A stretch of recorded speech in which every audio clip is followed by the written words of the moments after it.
السلام عليكم ورحمة الله وبركاته. إن الحمد لله نحمده ونستعينه ونستغفره ونعوذ بالله من شرور أنفسنا ومن سيئات أعمالنا. من يهده الله فلا مضل له ومن يضلله فلا هادي له، وأشهد أن لا إله إلا الله وحده لا شريك له، وأشهد أن محمدا صلى الله عليه وسلم عبده ورسوله.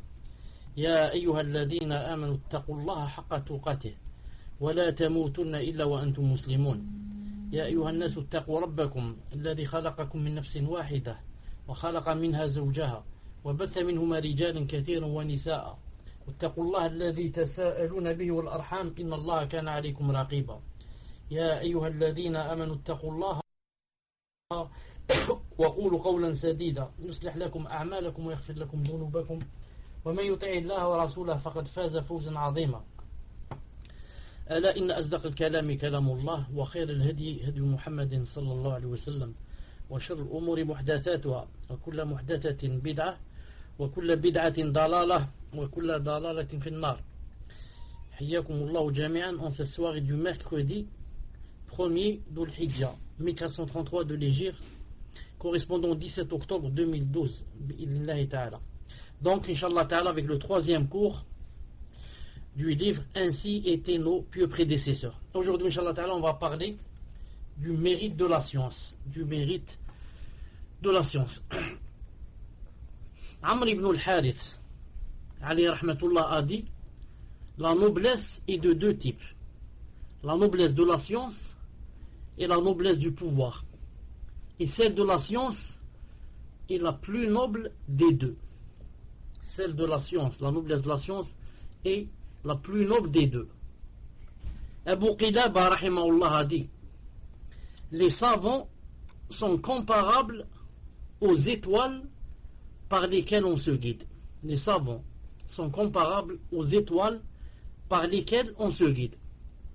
Et les flambeaux que l'on suit, s'ils disparaissent, si les savants disparaissent, les gens sont hésitants.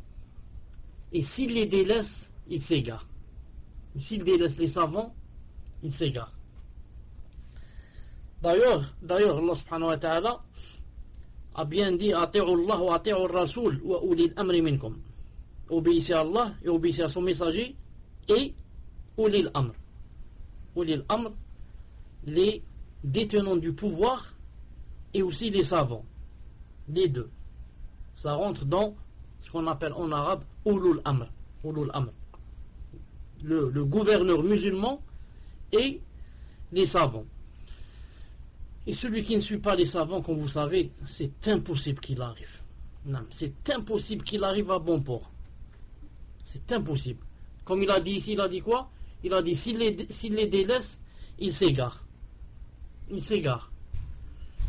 Car le prophète sallallahu alayhi wa sallam a dit dans un hadith authentique, il a dit que les messagers ne laissent comme héritage ni bien ni autre chose, ni dirham ni dinar.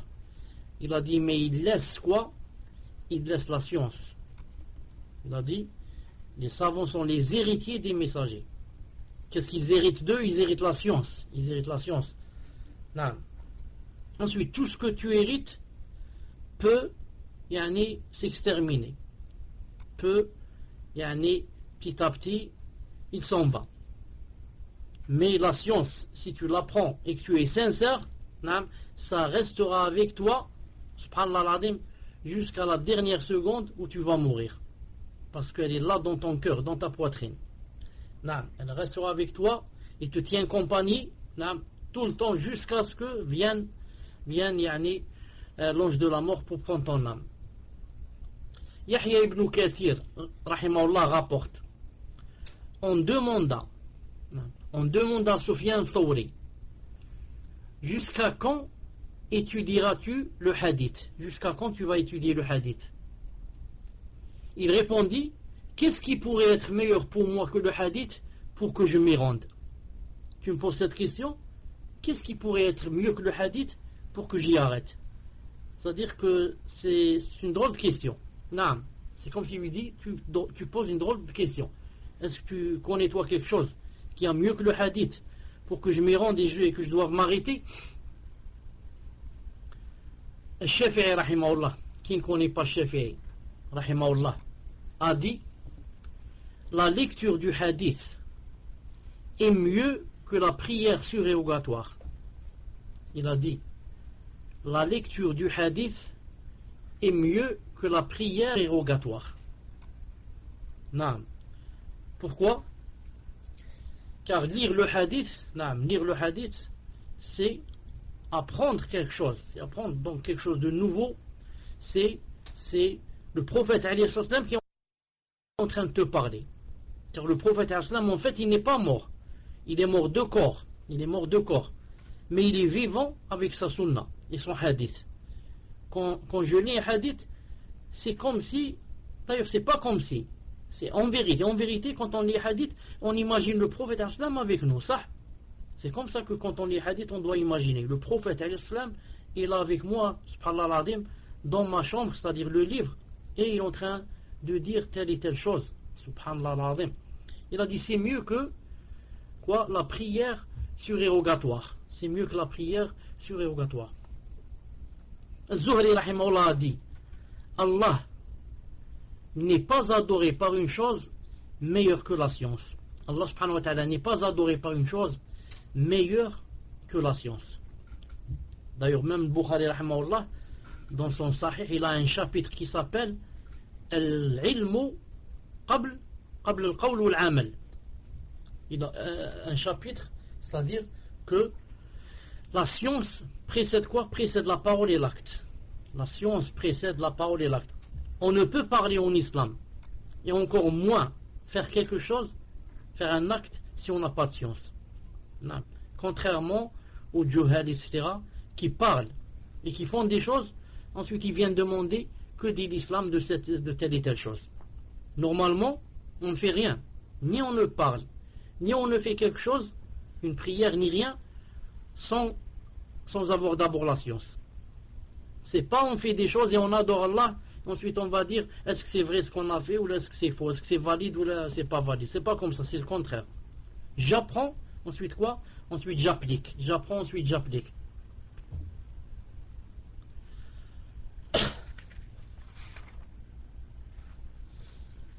Al-Hassan rahimahullah, Hassan al-Basri rahimahullah a dit le savant est meilleur que l'ascète et l'adorateur.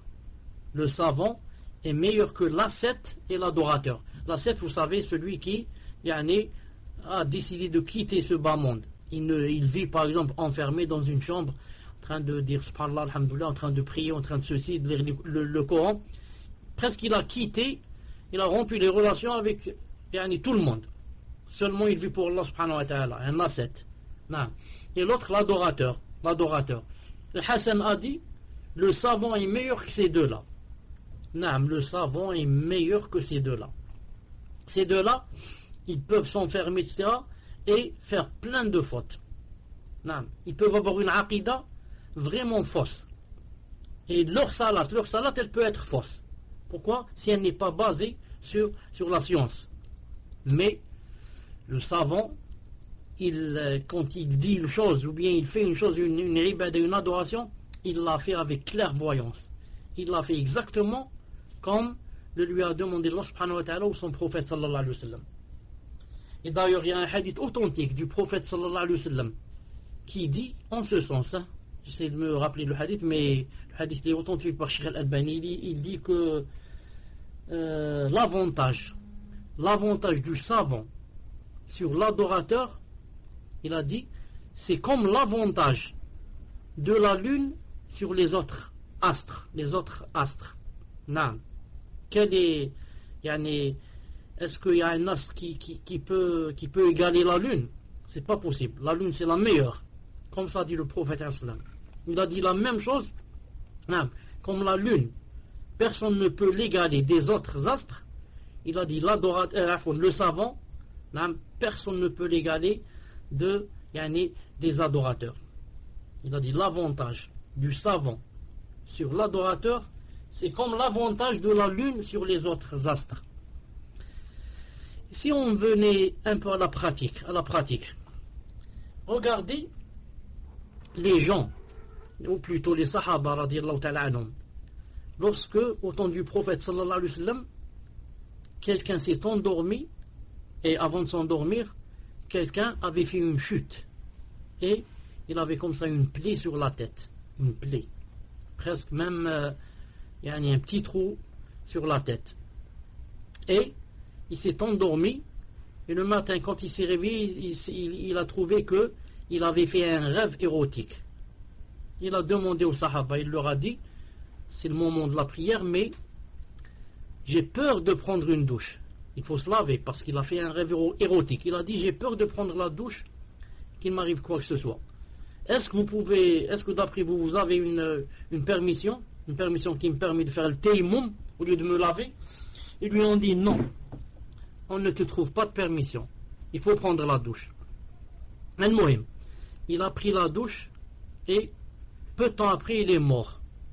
Il est mort à cause de ce qui lui est arrivé. Peut-être que l'eau lui est rentrée dans la blessure, quelque chose comme ça. Subhanallah al-Azim. Et lorsque le prophète sallallahu alayhi wa sallam a appris ça, qu'est-ce qu'il a dit? Il a dit, ils l'ont tué. Que Allah subhanahu wa ta'ala les tue. Ils l'ont tué. Pourquoi n'ont-ils pas demandé quand ils n'ont pas su? Ensuite, il a dit, le médicament. Il a dit, le médicament ou bien la guérison.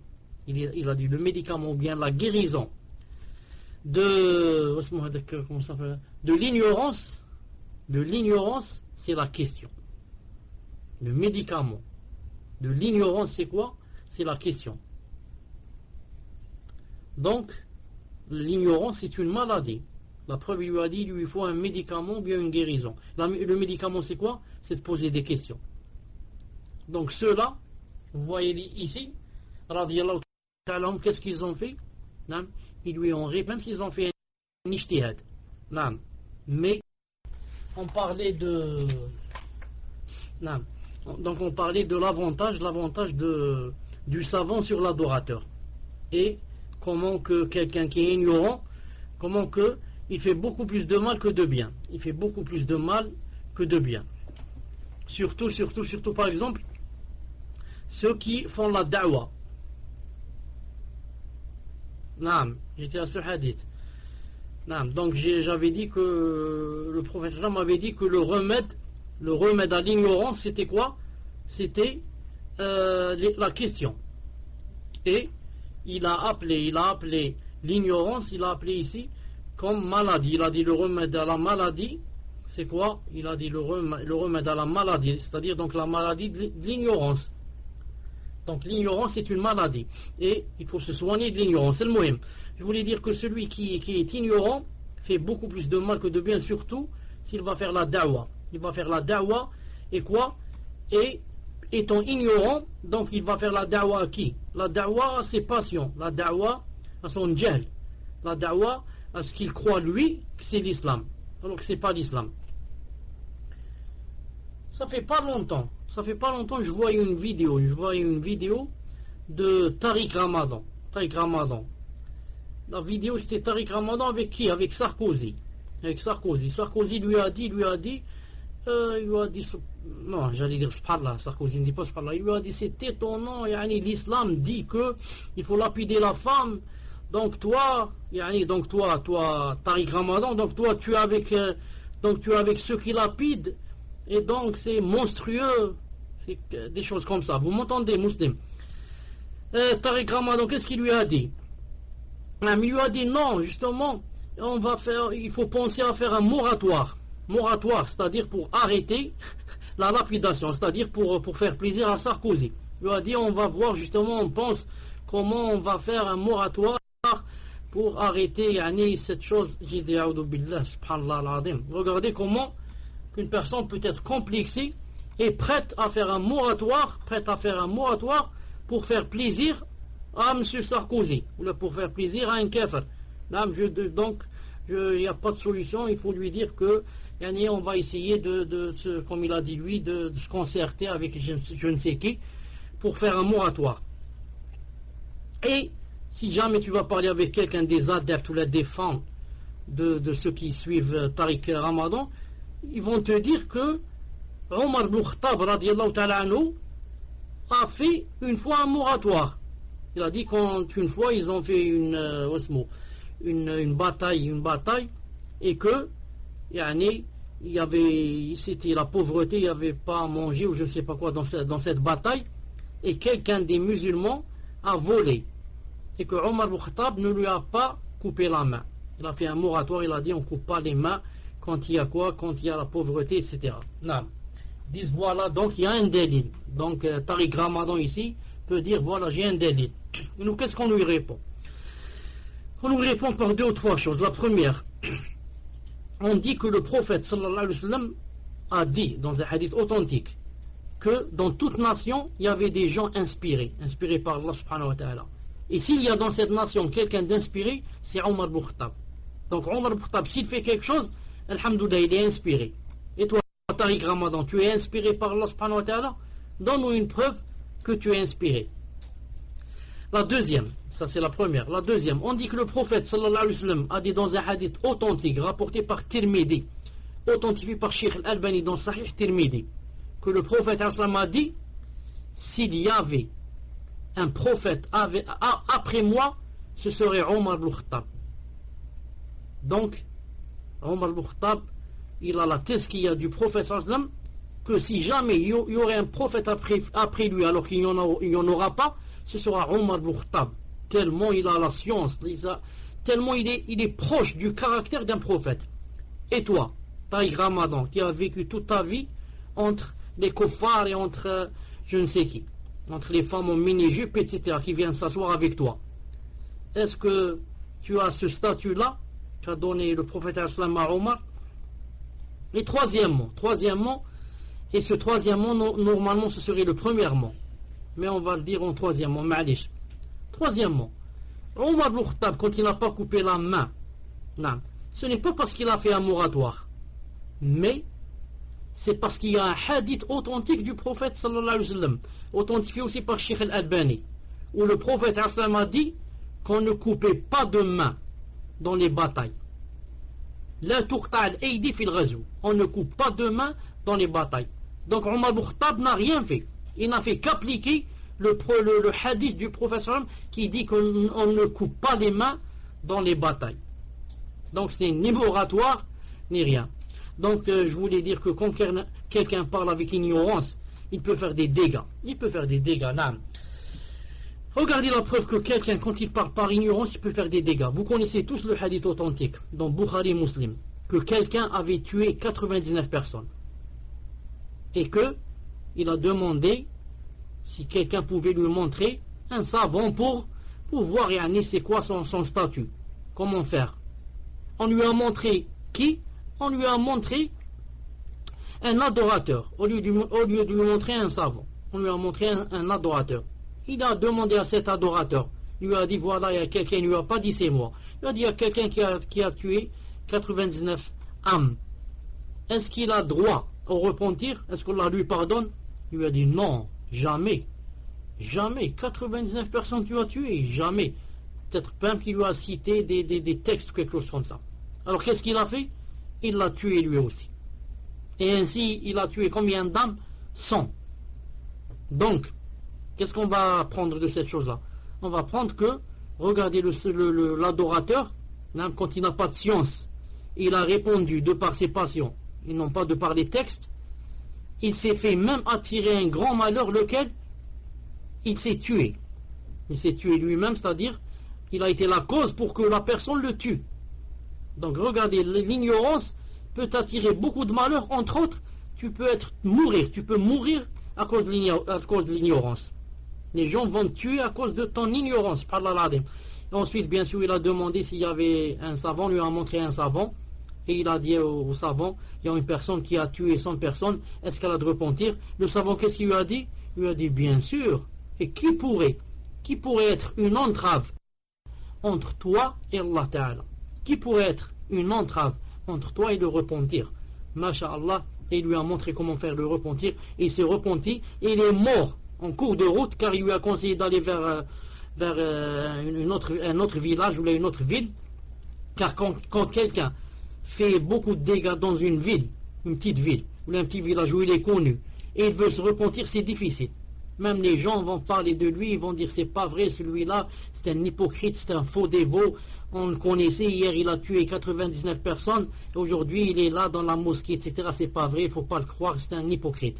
Donc, il lui a conseillé de changer de ville. Quand tu changes de ville, tu es nouveau dans la ville. Personne ne te connaît, tu peux vivre, masha'Allah, et adorer Allah Ta'ala comme il se doit. Al-Muhim, je disais donc, on parlait du mérite de la science. Si quelqu'un va dire pourquoi le prophète sallam a dit que dans la bataille on coupe pas les mains.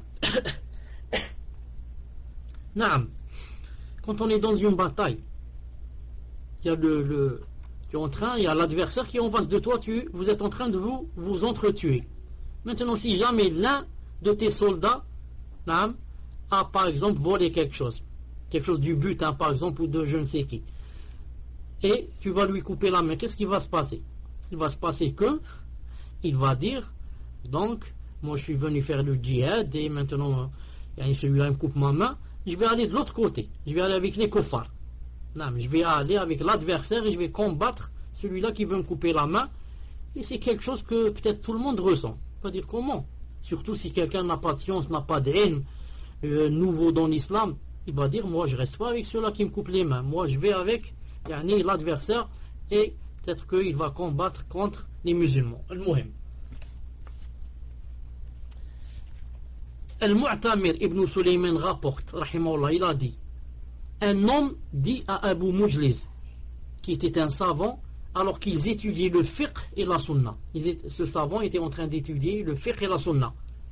Quelqu'un leur a dit, si vous lisiez une sourate, et si vous lisiez une sourate au lieu de cela, c'est-à-dire c'est pas mieux que vous lisiez une sourate, vous lisez du Coran, au lieu de lire le fiqh et la sunna. Il répondit, qu'est-ce qu'il lui a répondu? Il lui a répondu, je ne crois pas que la lecture d'une sourate soit meilleure que ce que nous faisons. Je ne crois pas que lire une sourate est mieux que étudier le fiqh et la sunna. En fait c'est vrai. Lire une sourate, c'est vrai que j'ai des récompenses. Chaque lettre 10 et plus. 10 récompenses et plus pour chaque lettre. Mais ce n'est pas n'importe qui comprend ce qu'il est en train de lire. Peut-être même que, comme dans le hadith authentique, peut-être même que ce que je vais lire va se retourner contre moi. Car je n'applique pas. Je lis que dit aux musulmans, dit aux croyants de rabaisser leurs yeux. Et moi je rabaisse pas mes yeux quand je vois les femmes passer. Mais si je suis une femme, je rabaisse pas mes yeux quand je vois un homme passer. Et je vois comme ça avec plaisir, avec des tentations, avec ceci. Donc ici c'est contre moi ce que je suis en train de lire. Ça. Donc, mais par contre là, qu'est-ce que je fais? J'apprends le fiqh et j'apprends la science et j'avance. J'applique et j'avance. À chaque fois j'ai quelque chose de nouveau. Bi'idhnillahi ta'ala. Taïb. Ibn Sirin, rahimahullah, très connu, le tabi'i, a dit, des gens ont délaissé la science et se sont attribués des lieux, des grottes, des cavernes, je ne sais pas quoi, où ils ont accompli la prière et le jeûne jusqu'à ce que leur peau sèche sur leurs os. Jusqu'à ce que leur peau sèche sur leurs os. Puis, ils ont contredit la sunna et ont péri. Donc tout ça, c'était pour rien. S'enfermer dans une grotte ou je ne sais pas quoi, et jeûner et prier jours et nuits, mais avec ignorance. La fin, qu'est-ce qu'ils ont fait? Ils ont contredit la sunna et ont péri. Il a dit, par celui en dehors duquel il n'y a pas de divinité digne d'adoration. C'est-à-dire, il a juré par Allah que personne n'agit avec ignorance sans que ce qu'il corrompt ne soit plus grand que ce qu'il amende. Il a dit, je jure par Allah qu'il n'y a pas une personne qui agit avec ignorance que sans ce qu'elle fait de mal soit plus grand que ce qu'elle fait de bien. Naam, c'est vrai, naam, c'est vrai. Ibn Abbas, le sahabi radiyallahu ta'ala anhu, a dit, je préfère passer une partie de la nuit à étudier qu'à prier. Je préfère passer une partie de la nuit à étudier qu'à prier. Ibn Wahb rahimahullah rapporte, j'étais auprès de Malik ibn Anas rahimahullah, lorsque la prière du Dhuhr ou du Asr, du Asr, arriva, alors que je lui faisais la lecture et étudiais avec lui. Vous connaissez l'imam Malik, le grand savant. Il a dit, j'ai alors rassemblé mes livres et je me suis levé pour accomplir la prière surrogatoire. Alors Malik me dit, que fais-tu? Il a dit, je me lève pour la prière, c'est-à-dire surrogatoire. Il lui a dit, et ton nom, c'est pourquoi tu t'es levé, pourquoi, je te dis une chose, ce pourquoi tu t'es levé, c'est-à-dire la prière surrogatoire, ce pourquoi tu t'es levé n'est pas meilleur que ce que tu faisais, si l'intention est sincère. Si l'intention est sincère, eh bien apprends que ce que tu faisais, ce qu'on étudie, est meilleur que quoi? Que la prière surrogatoire pour laquelle tu veux te lever. En fait, la prière surrogatoire, tout le monde peut la faire, ça. Juste un peu de volonté et je me lève, je prie 2-4 rak'at. Mais demander la science n'est pas facile. S'asseoir, je ne sais combien d'années peut-être, à étudier, chez les savants, et à laisser ma femme, mes enfants, le travail, je ne sais pas quoi, à aller chez lui, mettre mes genoux devant ses genoux et apprendre. Mais peut-être il me blâme, peut-être il me dit des choses, peut-être et je dois supporter pour apprendre, ce n'est pas facile. Alors que surrogatoire, la prière, c'est la chose la plus facile. Et maintenant je ferme le livre et je dis Allahu Akbar et je fais 6 rak'at. C'est la chose la plus facile. Et demander la science, ça demande beaucoup de patience. C'est pas facile. Sufyan Thawri rahimahullah a dit, je ne connais pas d'adoration meilleure que d'enseigner aux gens. Je ne connais pas d'adoration meilleure que d'enseigner aux gens.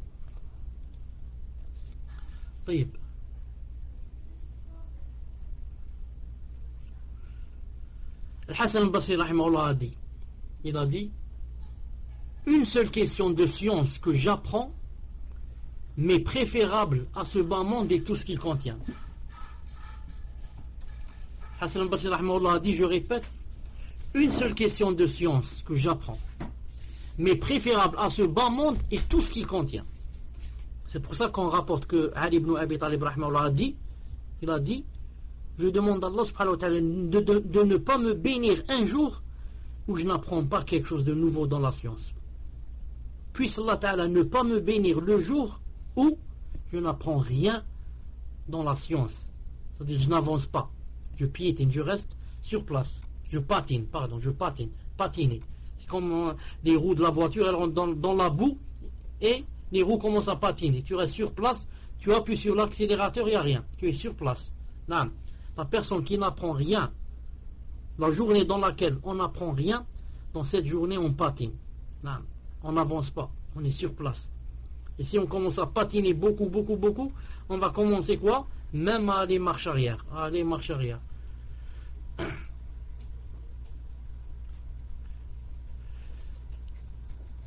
Ibn Shawdab rahimahullah rapporte, il a dit, Abu Siwar al-Adawi était dans une assise d'études. Il a cité quelqu'un des salafs, il a dit, il était dans une assise d'études.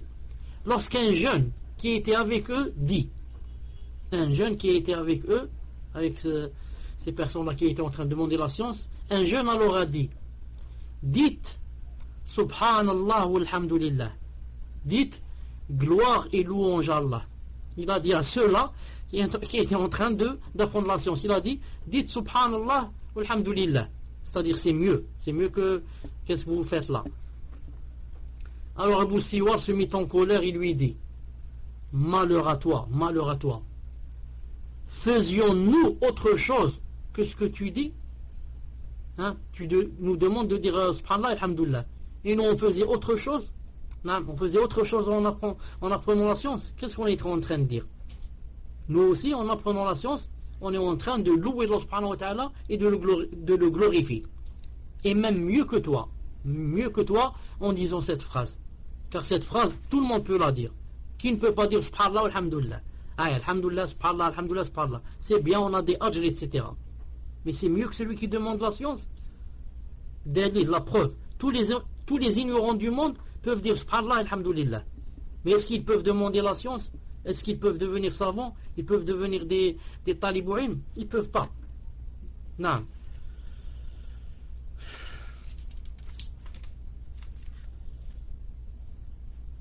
طيب, on va dire quelque chose et on va s'arrêter, Inch'Allah. طيب. Suhnoun, rahimahullah, l'un des adeptes de l'imam Malik, rahimahullah, a dit: la science ne convient pas, ou bien la science ne convient ni à celui qui mange à satiété, ni à celui qui se préoccupe de laver son vêtement. Celui qui mange à satiété et qui n'arrête de manger, qui n'arrête pas de manger du matin au soir, chaque fois qu'il veut manger, il mange. Tout ce qu'il veut manger, il le mange. Celui-là, ou bien celui qui passe son temps à laver ses vêtements, il a dit: celui-là, la science ne lui convient pas. La science ne lui convient pas. Dire donc c'est interdit de laver ses vêtements. C'est pas interdit de laver ses vêtements, ni de laver son corps pour être propre. On parle de celui qui passe son temps en ces choses-là. Comme il n'est pas interdit de manger, ni de manger c'est les choses qui te plaisent, qui sont bonnes. Mais on parle de celui qui passe son temps à manger au lieu de passer son temps à étudier. Ou bien celui qui passe son temps à quoi? À s'occuper de son corps et de ses vêtements. Qu'est-ce qu'il doit acheter, qu'est-ce qu'il doit mettre ce soir, qu'est-ce qu'il va mettre demain, qu'est-ce qu'il va mettre dans ce mariage, du matin au soir à parler de ça. Non. C'est pour ça qu'une fois que Abu Huraira radiyallahu ta'ala anhu a dit une chose, le hadith se trouve dans Sahih al-Bukhari, et l'a entendu Aïcha et Abdullah ibn Omar radiyallahu ta'ala anhuma, et ils ont dit que Abu Huraira, il commence à exagérer, il dit des choses qu'on n'a jamais entendues, car vous savez que Aïcha était très proche du prophète sallallahu alayhi wa sallam. Naam. Et que Abdullah ibn Omar, très connu pour être très proche de la sunna. Ils ont dit: comment ça, yani, Abu Huraira dit des choses que vraiment on n'a pas entendues. Abu Huraira, qu'est-ce qu'il a répondu? Le hadith est dans Sahih Bukhari. Il a répondu à Aïcha radiyallahu ta'ala anha en disant que moi, il a dit comme ça: je ne passe pas mon temps. Bon, peut-être qu'il n'a pas dit comme ça directement à Aïcha, mais il parlait d'elle. Il a dit: moi je ne passe pas mon temps en face de la glace, c'est-à-dire du miroir, avec il a dit le mukhula. Le mukhula, c'est comme ça un petit bâton avec lequel autrefois les femmes mettaient du noir dans leurs yeux. Ni je passe mon temps dans les marchés à faire quoi? À faire acheter des choses et à vendre, disons acheter à vendre. Non, ça s'appelle safqa en arabe. Donc il a dit: moi je passe mon temps, comme dans un hadith authentique il a dit, avec un caillou que je colle sur mon ventre, comme ça quand j'ai faim je bloque mes intestins.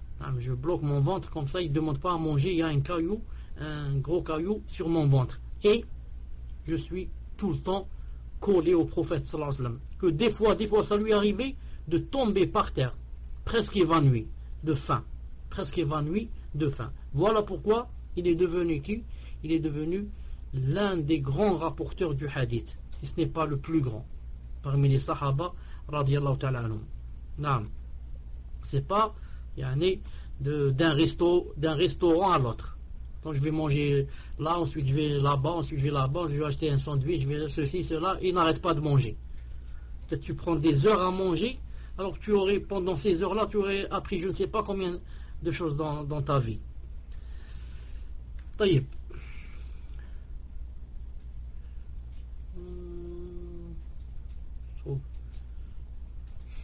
Malik ibn Dinar rahimahullah a dit, qu'est-ce qu'il a dit? Il a dit: les adeptes de ce bas monde, car il y a les adeptes de l'au-delà et les adeptes de ce bas monde. Les adeptes de ce bas monde le quittent sans avoir goûté le meilleur de ce qu'il contient. Les adeptes de ce bas monde, les adorateurs de ce bas monde, le quittent sans avoir goûté le meilleur de ce qu'il contient.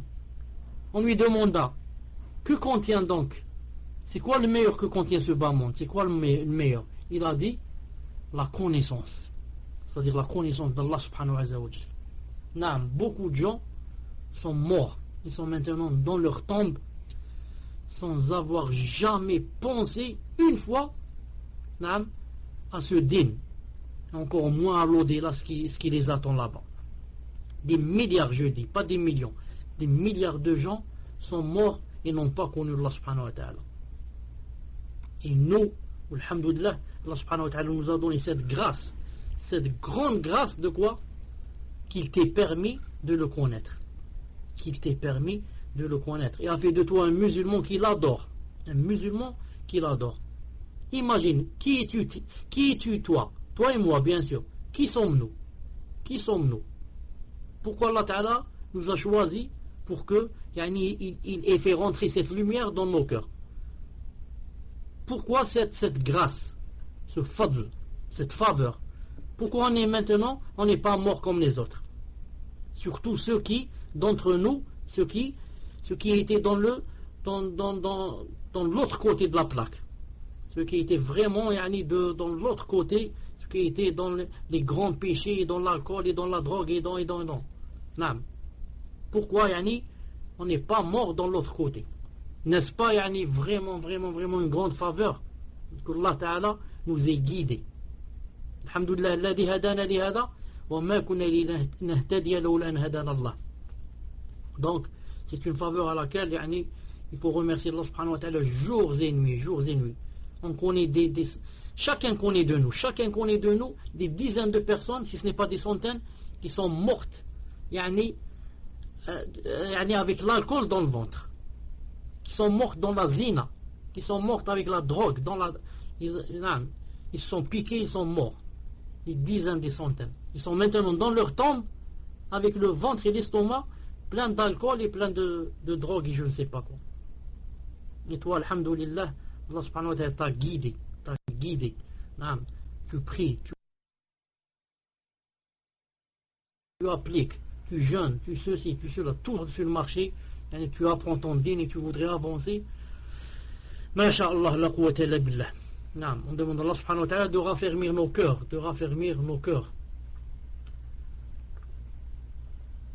On demanda à Ibn Khuzayma rahimahullah, on lui demanda d'où est venue cette science, la science que tu as, d'où elle est venue. Il a dit, le prophète sallallahu alayhi wa sallam a dit, l'eau de Zamzam sert à ce qu'elle est bu. L'eau de Zamzam sert à ce pourquoi elle est bu. Et lorsque je l'ai bu, j'ai demandé à Allah une science utile. En fait, le prophète sallam a dit que l'eau de Zamzam, c'est d'après la niya avec laquelle tu vas la boire. Tu la bois pour guérison, là te guérit. Tu la bois pour que Allah Ta'ala te donne la science, il te la donne si tu es sincère. Tu la bois pour que Allah subhanahu wa ta'ala te donne de sa grâce, il te la donne si tu es sincère. Et comme ça, cette personne a dit, moi en la buvant, j'ai demandé à Allah subhanahu wa ta'ala une science utile. Là je rapporte, entre parenthèses, j'ouvre une parenthèse, il y a un hadith très connu de Abdullah ibn Abbas, que comme quoi, quand on va boire cette eau, on dit Allahumma as'aluka ilman nafi'a wa rizqan wasi'a wa amalan mutaqabbala ou quelque chose comme ça, mais le hadith est daif, le hadith est faible.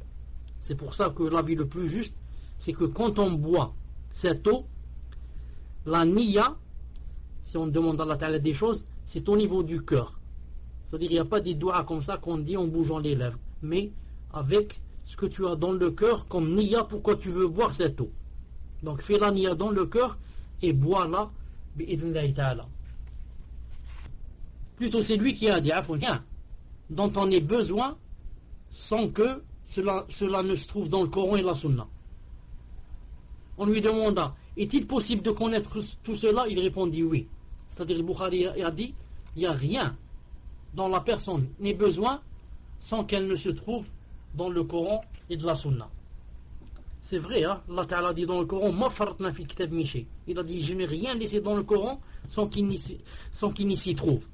Il n'y a aucune chose que tu as besoin dans ce din qu'elle ne se trouve pas dans le Coran. Mieux encore, même dans la dunya. Il n'y a pas une chose que tu as besoin dans cette dunya sans qu'elle ne soit dans le Coran ou dans la Sunna.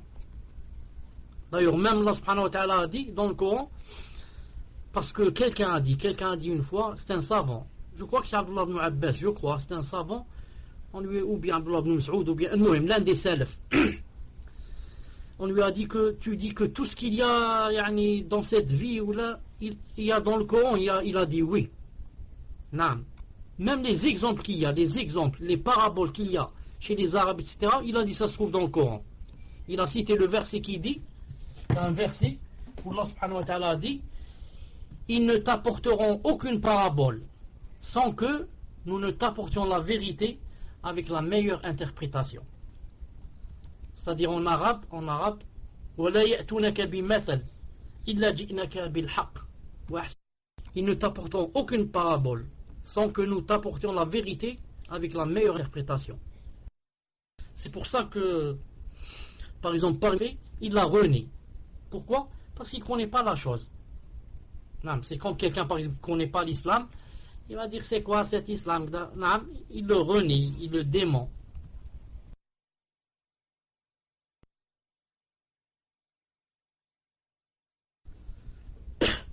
Cette chose-là, il y a aussi dans le Coran. C'est lorsque Allah subhanahu wa ta'ala a dit وَإِذْ لَمْ يَهْتَدُوا بِهِ فَسَيَقُولُونَ هَذَا إِفْكٌ قَدِيمٌ.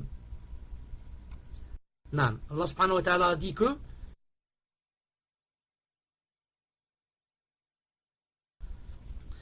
il a dit, et comme ils n'ont pu être guidés par lui, c'est-à-dire le Coran, alors ils vont dire ce n'est qu'un vieux mensonge. Ce n'est qu'un vieux mensonge. Regardez, celui qui ne connaît pas une chose, non, il ne lui donne pas sa valeur, il la dément. Le Coran, ils n'ont pas pu être guidés par lui. Ils ne l'ont pas lu, ils n'ont rien, donc ils n'ont pas été guidés par lui. Alors qu'est-ce qu'ils disent? Ils disent c'est un vieux mensonge. Le Coran, c'est un vieux mensonge. Ce n'est que mensonge sur mensonge. Non. Il y a par exemple une parabole très connue chez les Arabes où ils disent ma'zatun walau tarat. Ma'zatun walau tarat, ça veut dire en français à peu près, hein, ça veut dire c'est une chèvre même si elle s'envole. C'est une chèvre même si elle s'envole.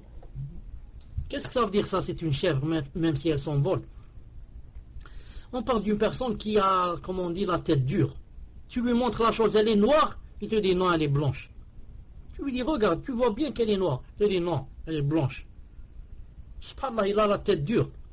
Et d'où ils ont pris cette parabole? Il a dit non, c'est une chèvre. Il lui a dit c'est un corbeau. Il lui a dit je te dis c'est une chèvre. Tu montes en musulman. C'est un corbeau, c'est une chèvre, un mohem. Ils ont commencé à marcher vers la chose. Quand il restait quelques mètres, 20 mètres ou là, la chose s'est envolée. La chose s'est envolée. Donc c'est une preuve que c'est un corbeau. L'autre, qu'est-ce qu'il lui a dit?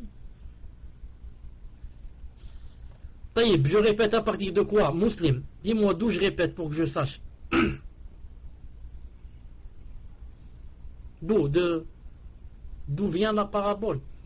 Tu parles de cette dernière parabole ou du début? Tu parles de celle-là de la chèvre ou bien du début? Taïb, il y avait deux personnes qui étaient dans le désert. Ils ont vu quelque chose de noir. Au loin. Quelqu'un a dit c'est un corbeau. L'autre a dit non, c'est une chèvre. C'est un corbeau. C'est une chèvre. Un corbeau, une chèvre. Taïb. Il a dit on va voir. Ils ont commencé à s'approcher d'elle et la chose s'est envolée. L'autre il lui a dit tu vois bien donc c'était un corbeau. L'autre il lui a dit non, c'est une chèvre même si elle s'est envolée. C'est une chèvre même si elle s'est envolée. Adib, donc il a la tête dure. Allah Ta'ala donc parler de la parabole. Quelqu'un a dit que Allah Ta'ala a cité même cette parabole dans le Coran. Lorsqu'il a dit en arabe وَإِنْ يَرَوْا كِسَفًا, et dans un autre verset كِسْفًا مِنَ السَّمَاءِ سَاقِطًا يَقُولُ سَحَابٌ مَرْكُوب. سَحَابٌ مَرْكُوم. Où est-ce qu'on peut trouver ça?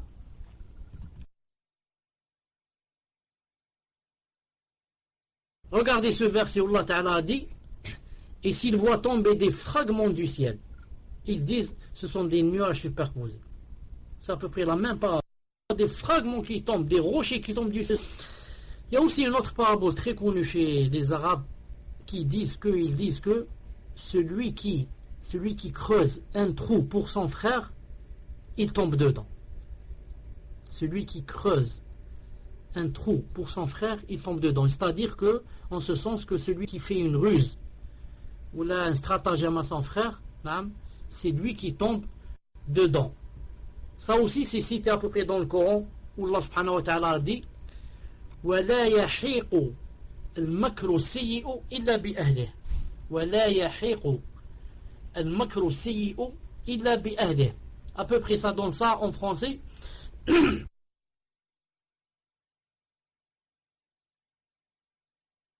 Et le verset où Allah subhanahu wa ta'ala a dit cependant la manœuvre perfide n'enveloppe, c'est-à-dire n'atteint que ses propres auteurs. Subhanallah al-Adim. Celui qui creuse un trou, c'est lui qui y tombe. La manœuvre perfide, elle n'atteint que celui qui l'a fait. Son propre auteur, c'est celui qui a fait la manœuvre perfide et le stratagème, c'est celui qui tombe à l'intérieur. Ça, ce sont des exemples pour dire que si vraiment méditer le Coran et si vraiment le connaissez, peut-être il n'y a pas une chose que tu ne trouves pas. Il n'y a pas une chose que tu ne trouves pas à l'intérieur. Non.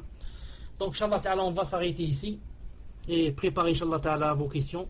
Je vous dis, Subhanakallahumma bihamdik, ashhadu an la ilaha illa ant, astaghfiruka wa atubu ilayk. On se rencontre dans un quart d'heure, Inch'Allah Ta'ala. Assalamu alaikum wa rahmatullahi wa barakatuh. Quand vous posez vos questions, mettez des virgules, des points, parce que vous mettez tout à la suite et c'est difficile pour la lecture. L'idée que nous avons le droit de manger de la viande des gens du livre, même si elle n'est pas été égorgée, car selon lui ce n'est pas une condition. Que la nourriture des gens du livre est licite, point. À nous d'apporter la preuve de l'égorgement. Il s'appuie sur une fatwa de Cheikh al-Uthaymin, rahimahullah, qui autorise de manger la viande des gens du livre aux États-Unis. Qu'en est-il, Cheikh? A-t-on vraiment le droit de manger de la viande qui n'est pas égorgée si elle provient des gens du livre? Car certains frères et sœurs du Minhaj vont manger dans des McDonald's, Quick, etc. Barakallahu fikum. Question suivante, question d'une sœur. Assalamu alaikum. Hafizakumullah Cheikh. Quelles sont les sciences qui nous sont obligatoires d'apprendre aux musulmans de la masse? Que doit-on privilégier? Jazakumullahu khairan. Mais donc la remarque pour la ponctuation et la rédaction, c'est une remarque générale. Beaucoup de vos questions sont rédigées et c'est un pavé, un texte sans point, etc. Faites un effort. Barakallahu fikum. Tfadal Cheikh. Assalamu alaikum wa rahmatullahi wa barakatuh. Est-ce que vous m'entendez?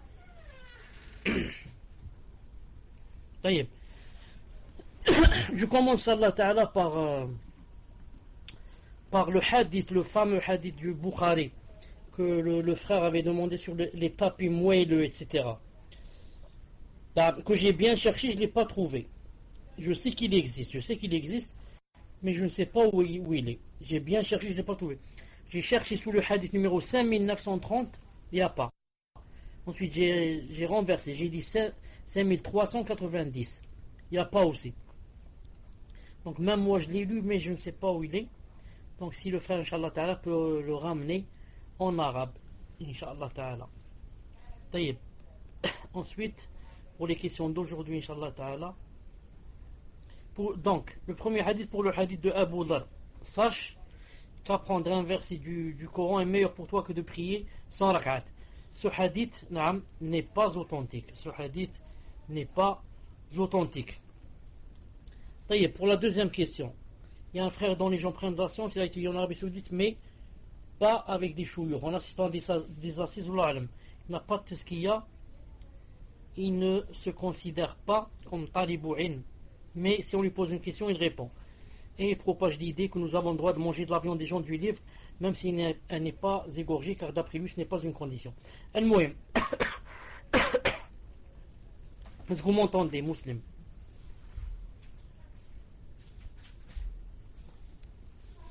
Alhamdulillah. Vous devriez, si vous voulez écouter cette personne, vous devriez, disons, enregistrer ce qu'il enseigne aux autres et l'envoyer à des savants, le faire écouter à des savants pour qu'ils vous disent si vous pouvez le suivre ou pas. Car moi je ne connais pas cette personne et je ne sais pas c'est quoi sa aqidah, c'est quoi son minhaj, c'est quoi, donc c'est pas facile de dire s'il faut le suivre ou il ne faut pas le suivre. Si vous avez des doutes et que vous n'avez pas le niveau requis qui vous permet de savoir si ce que dit cette personne est juste ou fausse, il faut l'éviter. Il faut l'éviter jusqu'à, Inch'Allah Ta'ala, que vous ayez des preuves que cette personne, que ce qu'elle dit c'est vraiment la charia, c'est vraiment, ça vient d'Allah subhanahu wa ta'ala et de son prophète et des grands savants. Ensuite pour la viande égorgée, et qu'il a dit que ce n'était pas une condition, je dis, l'avis le plus juste, c'est que c'est une condition. Si ça vient des gens du livre, c'est une condition que la viande soit quoi? Soit égorgée. Car le prophète, sallallahu alayhi wa sallam, en fait, quand il a dit à Aïcha, ou bien aux gens qui lui a dit, je crois que c'est elle qui lui a dit qu'il y a de la viande qui vient, et on ne sait pas si c'est égorgé ou pas, il a dit Bismillah et mange. Dans le sens que, autrefois, ils égorgeaient. Donc c'est pas la peine de poser la question, est-ce qu'ils ont égorgé ou pas. La base, ils égorgent. Donc mange. Dis Bismillah et mange. Mais comme disent les savants, si jamais il y a de la viande qui vient comme ça de pays où ils n'égorgent pas, ou alors où on ne sait pas s'ils égorgent ou pas, de nos jours il ne faut pas manger. Pourquoi? Parce que de nos jours tout a changé. Fadlan.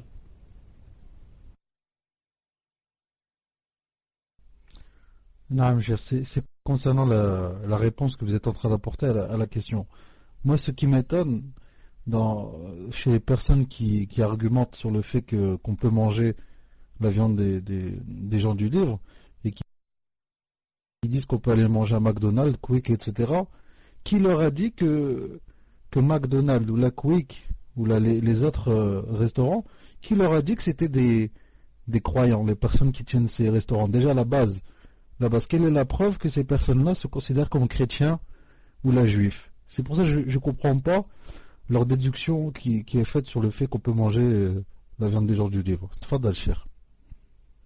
Est-ce que vous m'entendez? J'ai dit que maintenant, autrefois, au temps du prophète, sallallahu alayhi wa sallam, la base c'était quoi? La base c'était que les gens du livre égorgeaient. C'est ça la base. De nos jours, la base c'est quoi? C'est que les gens du livre n'égorgent pas. Ils électrocutent ou bien assomment ou bien. Non, ils n'égorgent pas. Donc, il faut une preuve que cette personne, des gens du livre, a égorgé. Car en islam, je ne dois manger que de ce qui a été égorgé. Je ne dois manger que de ce qui a été égorgé. En islam et parmi les musulmans. Qu'en est-il parmi ceux qui ne sont pas musulmans? Et d'ailleurs, Cheikh Ibn Uthaymin, rahimahullah, et de ceux qui disent qu'il faut qu'ils égorgent. Il faut qu'ils égorgent. Et aussi, Cheikh Al-Fawzan, et aussi, beaucoup d'autres, Cheikh Al-Hajouri, Cheikh Rajihi, ils disent il faut qu'ils égorgent. Et moi, je vous donne seulement maintenant un lien pour ceux qui ont l'arabe. Ceux qui n'ont pas l'arabe, ils essaient de le traduire pour voir que ces savants-là disent que le fait d'égorger, c'est une condition. Le fait d'égorger, c'est une condition. Voilà le lien, vous pouvez voir, Inch'Allah, le fichier, le Cheikh Al-Albani, qui dit il faut qu'ils égorgent. Cheikh Ibn Uthaymin dit il faut qu'ils égorgent. Non, regardez le fichier, Inch'Allah, pour ceux qui peuvent le traduire, qu'ils le traduisent, Inch'Allah Ta'ala. Si vous voulez que je vous lise quelque chose comme ça en passant, attendez. C'est assez long. Mais, si vous voulez que je vous lise quelque chose, طيب, j'espère que j'ai le micro, Inch'Allah Ta'ala. قال الشيخ الألباني رحمه الله هذه اللحوم التي تأتي من خارج مما ابتلي المسلمين إلى ديس المسلمين لأن الله أباح لنا ذبح الكتاب وليس كل ما يأكله أهل الكتاب وأهل الكتاب هو أهل الكتاب.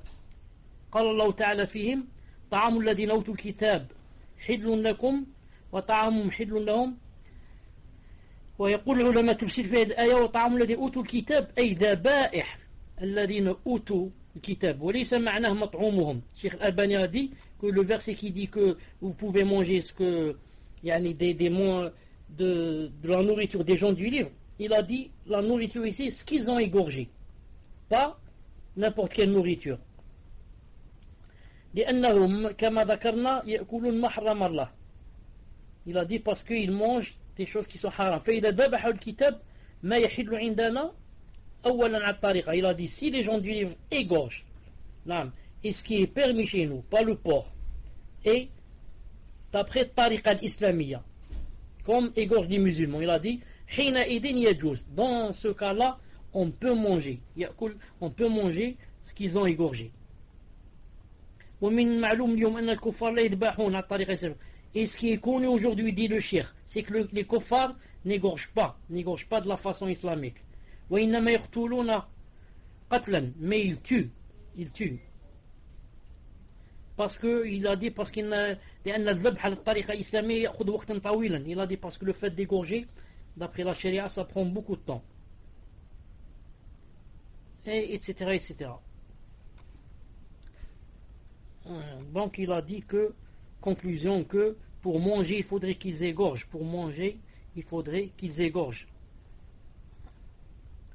Il a dit la nansah muslim, on ne conseille à aucun musulman de manger de leurs animaux parce qu'elle n'est pas égorgée, mais elle est tuée. Donc vous voyez, il est très clair, il a dit on ne peut pas manger que s'ils égorgent. Et on lui a parlé de la viande qui vient de Bulgarie. Et on lui a cité le hadith de Aïcha, que je vous ai cité, comme quoi qu'il faut manger, dire Bismillah et manger. Il a dit le hadith de Aïcha t'ordonne de dire Bismillah et de manger. Et il a dit il n'a pas de relation avec l'égorgement, s'ils ont égorgé ou pas.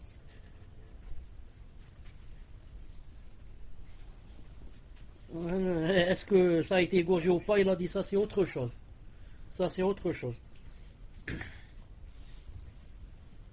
قال الشيخ الفوزان رحمه الله. الشيخ الفوزان رحمه الله, on lui a posé la question sur est-ce qu'on mange ou on mange pas. Il a dit si ça vient d'un pays chouyouriya, etc., il ne faut pas manger. Si ça vient min bilad kitabi, ça vient des gens du livre, c'est-à-dire des juifs, ou bien, écoutez, si ça vient des gens du livre, la viande vient des yaoud, des juifs ou des chrétiens, et que il y a quelqu'un des gens du livre qui égorge de la façon légiférée, il égorge. هذا النوع halal, ça c'est halal bi ijma'. Ça c'est halal. Donc qu'est-ce qu'il a dit? Il a dit s'ils égorgent. Ensuite il a dit et ce qui vient de l'étranger. هل تتوفر فيها تلك الشروط فتكون مباحة أو لا تتوفر فيها تكون محرمة؟ إذا شكلنا قضية هذا لها دور هام في حياة المسلمين. une seconde, 4 أقسام. ما كان من لحوم مستوردة من بلاد كافرة هل هو من غير الكتاب. Si ça vient des gens qui ne sont pas des gens du livre, il ne faut pas manger. ما كان مستورد من بلاد كافرة الكتاب. Si ça vient des gens du livre maintenant, أو ذبحوا كتابي في أي بلد وعلم في هذا النوع أنه ذبح على الطريقة فهو حلال. Si maintenant ça vient des gens du livre et ou quelqu'un des gens du livre a égorgé, ou bien on a su qu'ils ont égorgé, là d'accord il a dit on mange. Si ça vient des gens du livre ensuite l'a dit et on sait qu'ils l'ont égorgé pas de la façon légiférée, فهذا النوع جمهور الأئمة على التحريم. Il a dit la plupart des savants disent que c'est haram. Et certains ont permis, il a dit comme le Qadi Ibn al-Arabi al-Maliki. وبعد الشيخ الحجوري la même chose. يشترط في صحة الذبيحة من بهيمة الأنعام ومن دجاج الأنعام ما أباحه الله عز وجل أن يكون مذكيا مسلما etc. المهم, vous pouvez lire Inch'Allah Ta'ala le fichier où tout cela disent que c'est une condition d'égorger. المهم, pour donc la troisième question et la dernière, quelles sont les sciences qui nous est obligatoire d'apprendre aux musulmans de la masse? Que doit-on privilégier? Jazakumullahu khairan. Est-ce que vous m'entendez pour la réponse? Inch'Allah Ta'ala.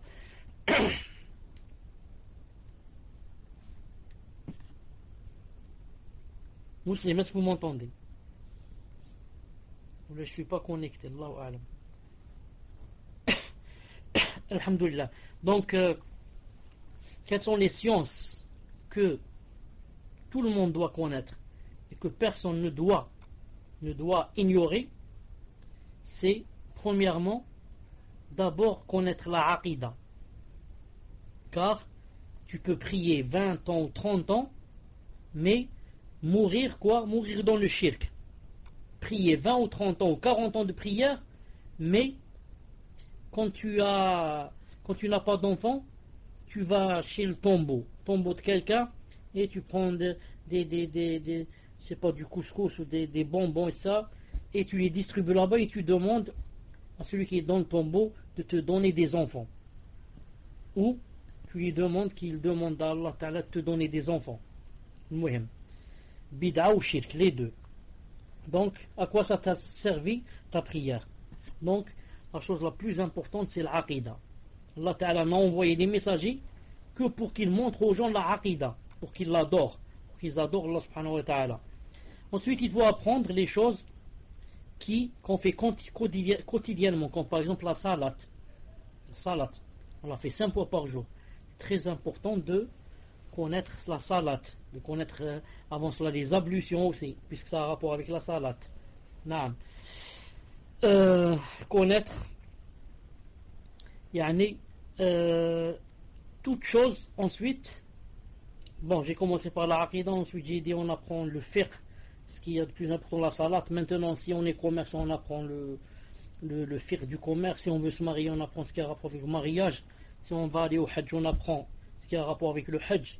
Si on va entrer dans le commerce, on apprend ce qui a rapport avec le commerce. Et comme ça. Naam. Et plus, on connaît la sharia, plus, quoi, Allah subhanahu wa ta'ala va nous donner de la lumière devant nous, qu'on voit clair, et on adore Allah subhanahu wa ta'ala avec clairvoyance. Tfadal. Non, cher, concernant la réponse que vous avez apportée sur l'égorgement, vous avez dit l'avis le plus juste, c'est qu'il faut que la bête soit égorgée. Et donc la sœur, elle demande si, comme vous avez dit que l'avis le plus juste, c'est d'égorger, est-ce qu'il y a un avis donc qui va dans le sens contraire, c'est-à-dire de ne pas égorger. Tfadal, cher.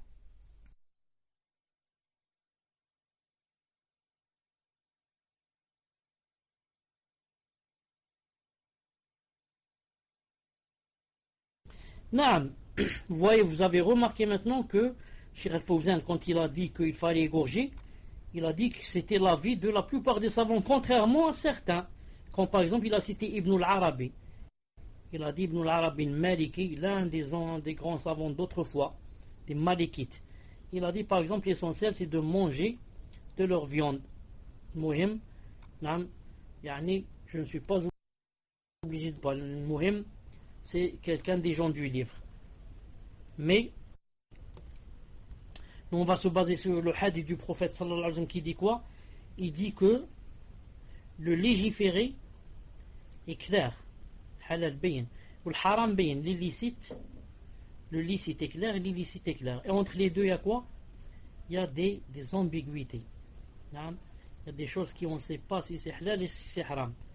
Qu'est-ce qu'il a dit? Il a dit dans ce cas-là, c'est quoi? Il vaut mieux s'en éloigner. Il vaut mieux s'en éloigner. Il a dit dans un autre hadith authentique, il a dit laisse ce dont tu doutes pour ce dont tu ne doutes pas. Je vais vous donner un exemple très simple là. Quand je vais manger chez McDonald's par exemple, je me dis peut-être il a égorgé, peut-être il n'a pas égorgé. Bon, je fais des calculs, je dis allez je mange. Je prends de l'avis qui dit ça fait rien, tu manges. Ensuite tu vas manger. Ensuite tu vas chez toi. C'est possible que tu aies des remords. Tu commences à dire peut-être j'ai mangé le haram. Et peut-être c'est la vue plus faible. Et peut-être ceci, peut-être cela. Si tu as vraiment la foi, peut-être tu ne vas pas dormir. Peut-être tu vas passer des jours à être mal à l'aise. Mais maintenant, si tu n'avais pas mangé, tu avais dit il y a déjà des doutes, je préfère ne pas manger. Allez, je vais manger des lentilles. Je vais manger les lentilles, c'est mieux aujourd'hui. Tu vas manger les lentilles et alhamdoulilah, tu as le cœur apaisé, aucun problème. tu ris, tu es content, tu es alhamdoulilah. Pourquoi? Tu t'es éloigné des doutes. Tu t'es éloigné des doutes. Regardez, les savants ont dit, si le musulman,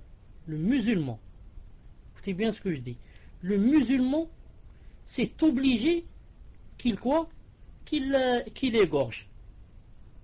Comment se fait-il que c'est possible de manger quelque chose d'un kafir qui n'a pas égorgé? Vous avez compris? Comment un musulman, Allah Ta'ala a dit, s'il n'égorge pas le musulman, attention que vous mangez de sa viande. Musulman qui prie 5 fois par jour, s'il n'égorge pas, tu ne peux pas manger ce qui n'a pas égorgé. Comment se fait-il maintenant? Un kafir, il n'égorge pas, je peux manger. C'est pas possible. Je mange s'il a égorgé. المهم والله أعلم. تفضل إن شاء الله. Inch'Allah, barakallahu fikum, cher. Donc les questions suivantes. Donc la première question que je vous ai envoyée, cher, c'est pas vraiment utile d'y répondre, Inch'Allah, puisque vous y avez répondu juste avant. Donc question d'une sœur. Salam alaikum wa rahmatullah. Qu'Allah vous préserve, cher, ainsi que votre famille. Je fais la salat al-witr en 3 rak'at. Lorsque je me relève de la deuxième rak'at pour faire la troisième rak'at, dois-je dire le takbir et lever les mains? Je précise que je ne fais pas de tashahhud à la deuxième rak'at. Jazakumullahu khayran. Question suivante. Salam alaikum wa rahmatullahi wa barakatuh. Est-ce vrai, cher, qu'il y a un hadith confirmé qui dit que quand Fatima a été demandée en mariage par des sahaba, le prophète sallallahu alayhi wa sallam a répondu: elle est encore petite. Question suivante. Donc question d'une sœur. Salam alaikum. On a dit dans un cours qu'il fallait effacer les croix. Est-ce une obligation religieuse si on laisse une croix? Avons-nous des deux de quelle catégorie? Kufr, autre, etc. S'agit-il d'une croix particulière, ou est-ce que toutes les croix, sans exception, comme le plus de l'addition, multiplication, la lettre X, la croix de fenêtre de l'ordinateur, presque toutes les vises comportent une croix? Chez moi, je me suis aperçu qu'il y en a un peu partout. Cher, pouvez-vous m'expliquer min fadlikum? Tfadal cher. Et donc celle-ci, je vous l'envoie parce que je ne vous l'ai pas envoyée. Tfadal cher.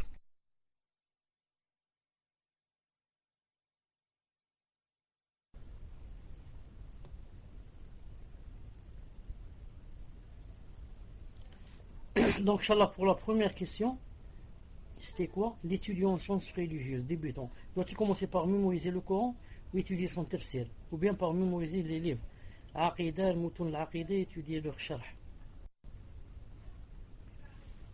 Je parle pour que la langue yani, parle vite, vous comprenez, hein? S'il a des difficultés à prononcer l'arabe, bien sûr que ça devient difficile pour lui. Al-Muhim, ce que je veux dire, c'est que apprendre le Coran en entier, c'est masha'Allah, mais ce n'est pas une condition, comme vous le savez. Il y a de grands savants qui n'apprenaient pas tout le Coran, à citer par exemple Sheikh al-Albani rahimahullah. À citer par exemple Sheikh al-Albani rahimahullah.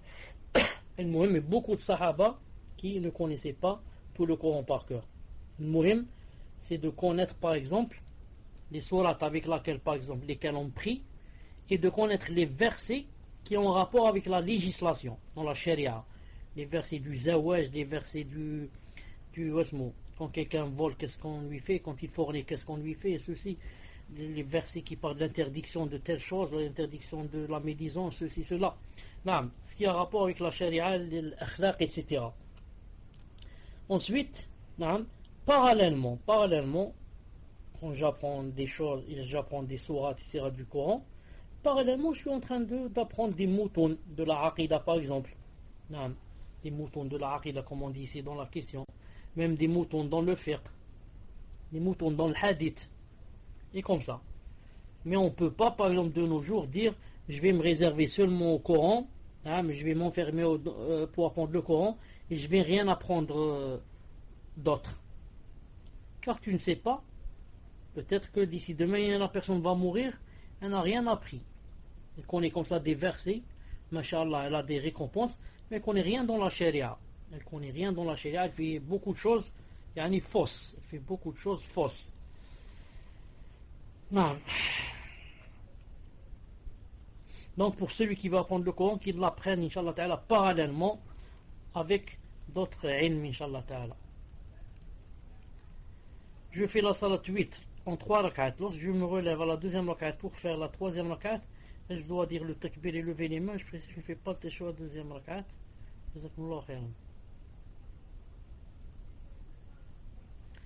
Je dis, puisque la personne ne fait pas le tashahhud, donc elle s'assoit normalement, comme on fait ce qu'on appelle salat jils istiraha.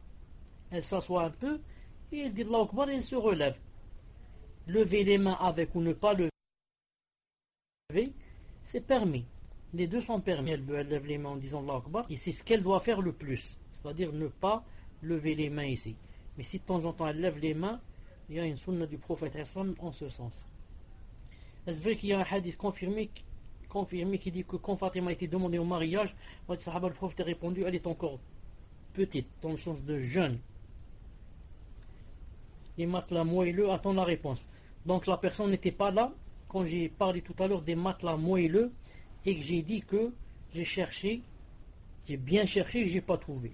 J'ai cherché dans le hadith 5930 et 5390, j'ai pas trouvé. Donc si quelqu'un pouvait nous donner, Inch'Allah Ta'ala, le début du hadith en arabe. Quant au hadith de Fatima, je n'ai jamais entendu de ce hadith.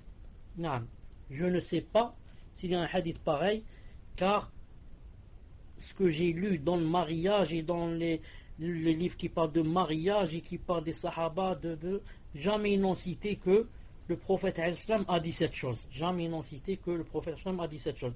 Si quelqu'un a quelque part ce hadith, qu'il sait qu'il est sahih, qu'il nous le dise. Je ne l'ai jamais entendu de ma vie. Salam alaikum. On a dit dans un cours qu'il fallait effacer les croix. C'est une obligation religieuse. Si on laisse une croix, quelle catégorie? Kofr. Taïb. Pour ce qui est des croix, Inch'Allah Ta'ala, comme j'ai dit une fois, attention au waswas. Si quelqu'un va s'occuper des croix et va exagérer, qu'est-ce qui va lui passer? Il va trouver dans chaque chose une croix. Chaque chose. Lui-même, la personne elle-même, quand elle va se mettre sur son dos, tu es dans ton lit, tu te mets sur ton dos et tu ouvres un peu tes mains, tes bras, tu les ouvres, bras droit à droite, bras gauche à gauche, tu vas dire j'ai fait une croix. Il faudrait que vienne quelqu'un me coupe mes bras pour que je ne fasse pas une croix. Donc la personne risque de rentrer dans quoi? Dans les waswas. Et dans ce cas, qu'est-ce qu'elle va faire? Tout ce qu'elle va voir autour d'elle, c'est des croix. La porte, la fenêtre, la lampe, mon cartable, le stylo, tout contient une croix. Donc, c'est pas des croix, c'est pas de ces croix que je parlais quand j'ai dit que le prophète islam, quand il a trouvé des croix, il les cassait, il a envoyé Ali, il lui a dit casse les croix. Ce sont les croix, les véritables croix. Les véritables croix. C'est pour cela que tout dernièrement, ça fait pas longtemps, ça fait 2 semaines, on a demandé au mufti d'Arabie Saoudite, qui répond chaque vendredi, comme vous savez, question-réponse. On lui a dit, est-ce que le plus, ou le signe multiplication, est-ce que c'est une croix qu'on efface? Il a dit non. Le plus, c'est pas une croix. Car pour que ça soit une croix, au milieu, mais un peu plus haut. Il faudrait que ça monte un peu plus haut. Vous comprenez la croix, comment elle est faite? C'est quelque chose de long, coupé, pas au milieu, mais un peu plus haut. Et dans la croix, bien sûr, dans cette croix, rentre la croix gammée, par exemple, la croix de Hitler. Ça rentre, car c'est aussi une croix. Et je crois, si j'ai pas oublié, on lui a même posé une question sur la croix qui se trouve sur la voiture. Vous voyez la voiture Chevrolet, elle a une croix, subhanallah, très flagrante. Et qu'il a dit que c'était permis. Même si je sais que Cheikh Ben Baz, rahimahullah, quand on lui a dit que tu avais une croix dans la voiture, il ne savait pas. C'est pas sa voiture de service. Il a dit, je ne savais pas qu'il y avait une croix mais il a demandé qu'on la lui enlève, Et je sais aussi que Cheikh Al-Albani rahimahullah dit que même le plus, il ne faut pas l'écrire. Le plus, c'est-à-dire on écrit wa à sa place, et au lieu de mettre un plus, on met comme ça, on ajoute des choses à droite et à gauche pour que ça ne devienne pas un plus. Mais je dis, yani, que ce n'est pas une obligation. Non, ce n'est pas une obligation. L'essentiel, c'est la croix, la vraie croix. Celle-là, je ne dois pas la laisser chez moi. Non, je dois la casser, l'éloigner de moi, etc. Mais le plus, etc., yani, c'est recommandé, c'est tout. Je ne dis pas c'est obligatoire. Car, comme j'ai dit, il y a une divergence en cela. Maintenant, la personne dit, est-ce que quand je laisse une chose pareille, c'est du coffre, c'est quoi, c'est des péchés, non? Je dis non. Si c'est le plus, etc., est-ce qu'on voit dans les tapis, etc., ce sont des fois c'est même une sorte de fleur. Et à l'intérieur de la fleur, il y a comme une croix. Alors que ce n'est pas une croix. Pour dessiner une fleur, il faut faire comme ça, beaucoup de traits qui s'entrecoupent. Ces traits-là donnent une croix. Mais ce n'est pas la croix des chrétiens. C'est pas la croix des chrétiens. Je dis pour résumer, on essaie, Inch'Allah Ta'ala, pour ne pas avoir de waswas, comme on dit, quand je vais acheter une chose, j'essaie au maximum de voir si ça ne contient pas ces choses. Pour qu'après, je ne trouve pas des waswas. Moi, je suis en train de vous parler, j'ai un tapis là-bas dans le salon, où des fois, quand je prie, je trouve qu'il y a devant moi comme une sorte de croix. Ensuite, je dis à Abdullah, je lui dis, regarde la croix ici. Elle me dit, c'est pas une croix. C'est pas une croix. Regarde de l'autre côté, c'est pas une croix, ceci, cela. Mais s'il n'y avait pas ça, j'aurais le cœur plus apaisé. Et non pas comme maintenant dire, ça ressemble à une croix, ça ressemble pas à une croix. Donc la personne, si elle veut s'éloigner des waswas, quand elle achète des choses, etc., qu'elle prenne en considération ces choses. Wallahu ta'ala alam, tfadlal. Chéri, écrivez-moi sur le PV pour pas que vous mélangez, Inch'Allah, les questions.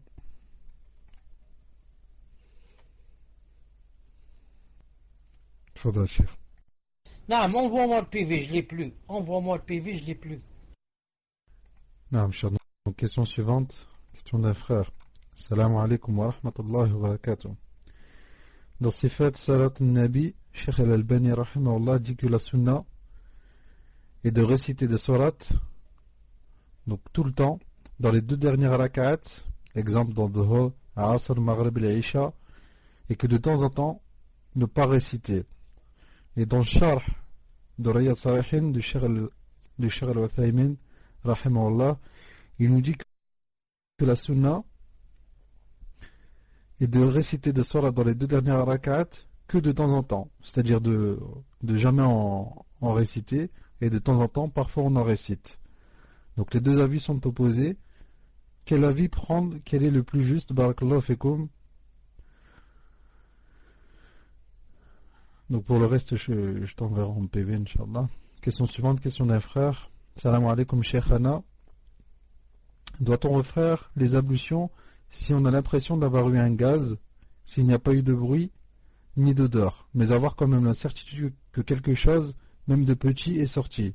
Connaissant le asar de Omar, qui a montré ses 2 doigts au shaitan pendant la salat pour lui dire, tant qu'il n'y a pas de bruit et pas d'odeur, il n'y a pas de preuve que quelque chose est sorti.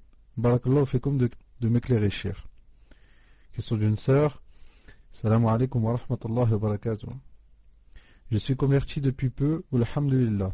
J'aimerais, cher, que vous me donniez votre conseil pour ne pas tomber dans des sectes ou autres escrocs.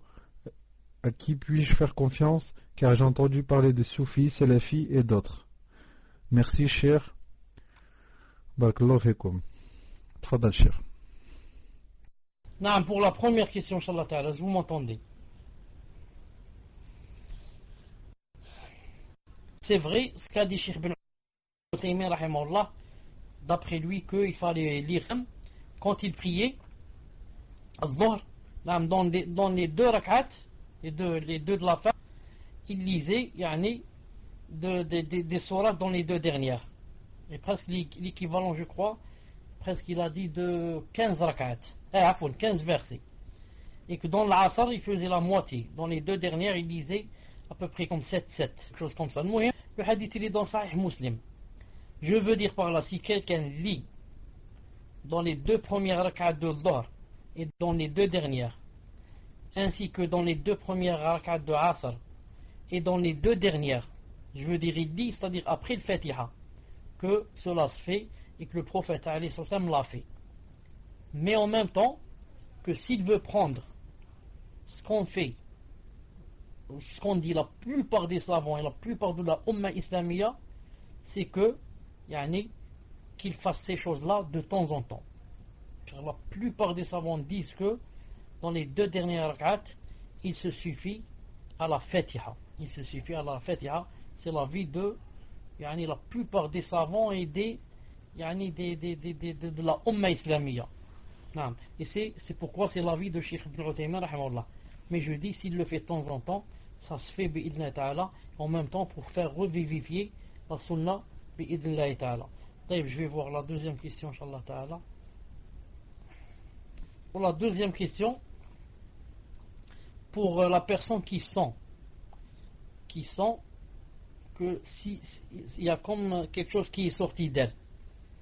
La personne a dit ici avoir quand même la certitude que quelque chose, même de petit, est sorti. Même de petit est sorti. Je dis, si tu as la certitude que quelque chose de petit est sorti, dans ce cas, pour t'apaiser, apaiser le cœur, va faire le wudu. Mais, il y a deux choses à dire ici. La première, ce que tu as cité de Omar ibn Khattab, des deux doigts, etc., ça je ne l'ai jamais entendu, ni lu quelque part. Je ne l'ai jamais entendu de la bouche d'un savant ou bien lu dans un livre. La deuxième des choses, c'est que le hadith qui dit que ne sort pas de la salat, quand quelqu'un est dans la salat, il a des doutes. Peut-être quelque chose est sorti de moi, n'est pas sorti, il ne sort pas de la salat. Jusqu'à ce qu'il sente ou bien qu'il entende quelque chose. Pourquoi? Des fois le shaitan, il vient spécialement dans le derrière de la personne et commence, comme si je puis dire, à le chatouiller.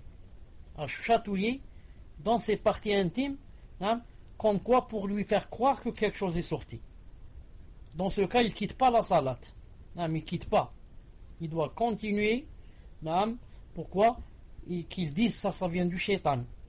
Et je n'ai ni entendu quelque chose, ni quoi, ni senti quelque chose. Mais si jamais, comme il dit ici dans la question, s'il a la certitude que quelque chose est sorti de lui, dans ce cas, il doit, Inch'Allah Ta'ala, faire les ablutions pour être sûr.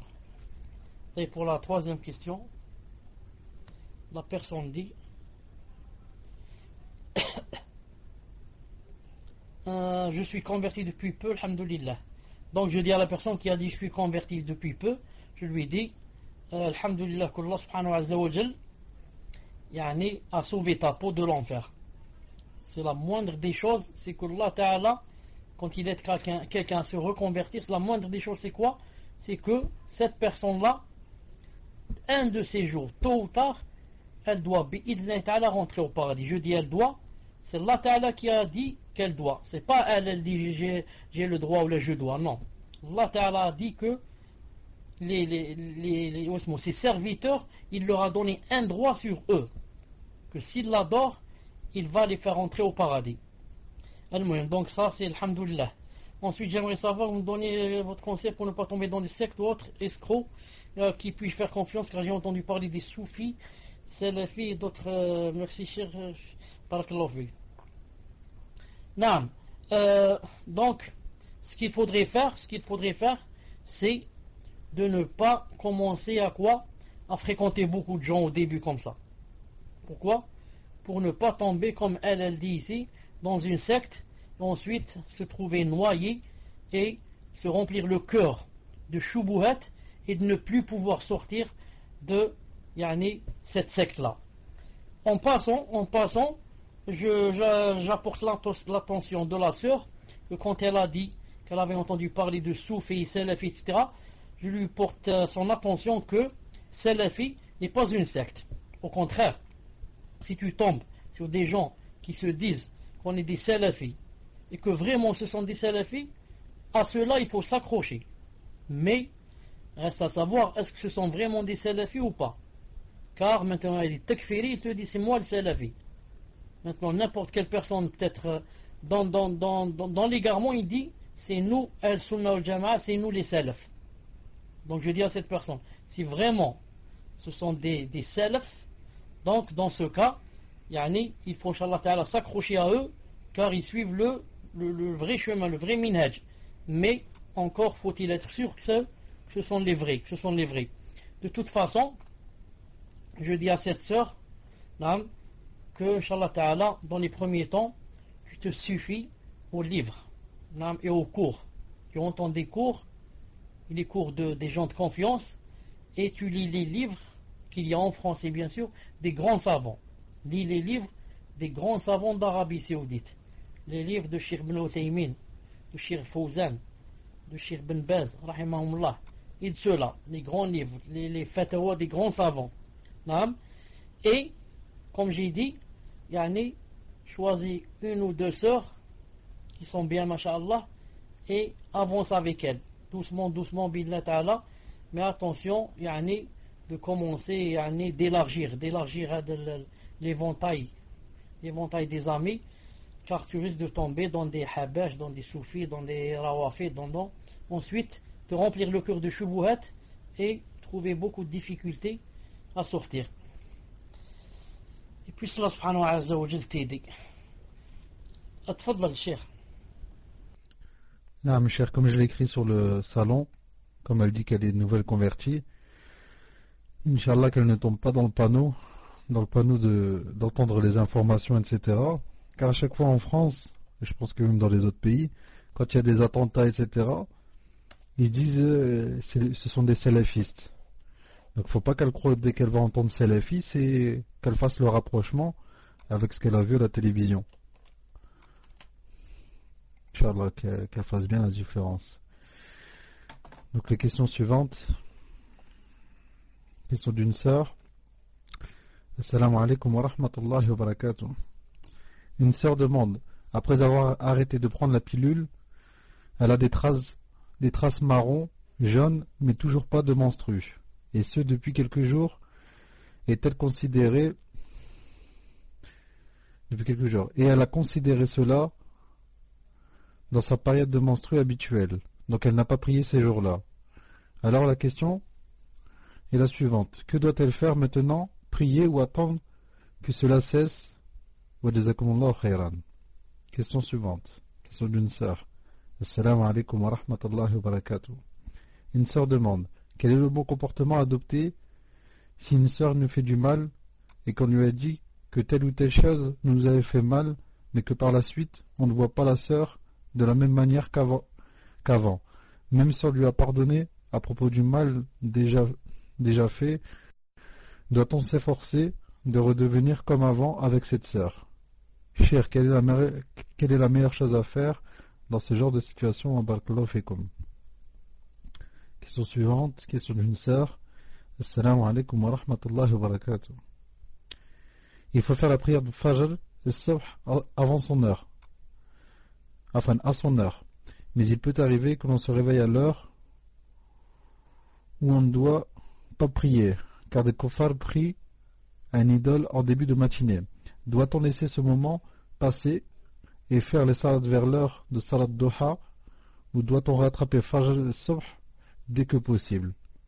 Merci pour le temps que vous nous accordez et qu'Allah vous rétribue par le Firdaus ainsi qu'aux admins. Amin ainsi qu'à vous. Tfadal Cheikh.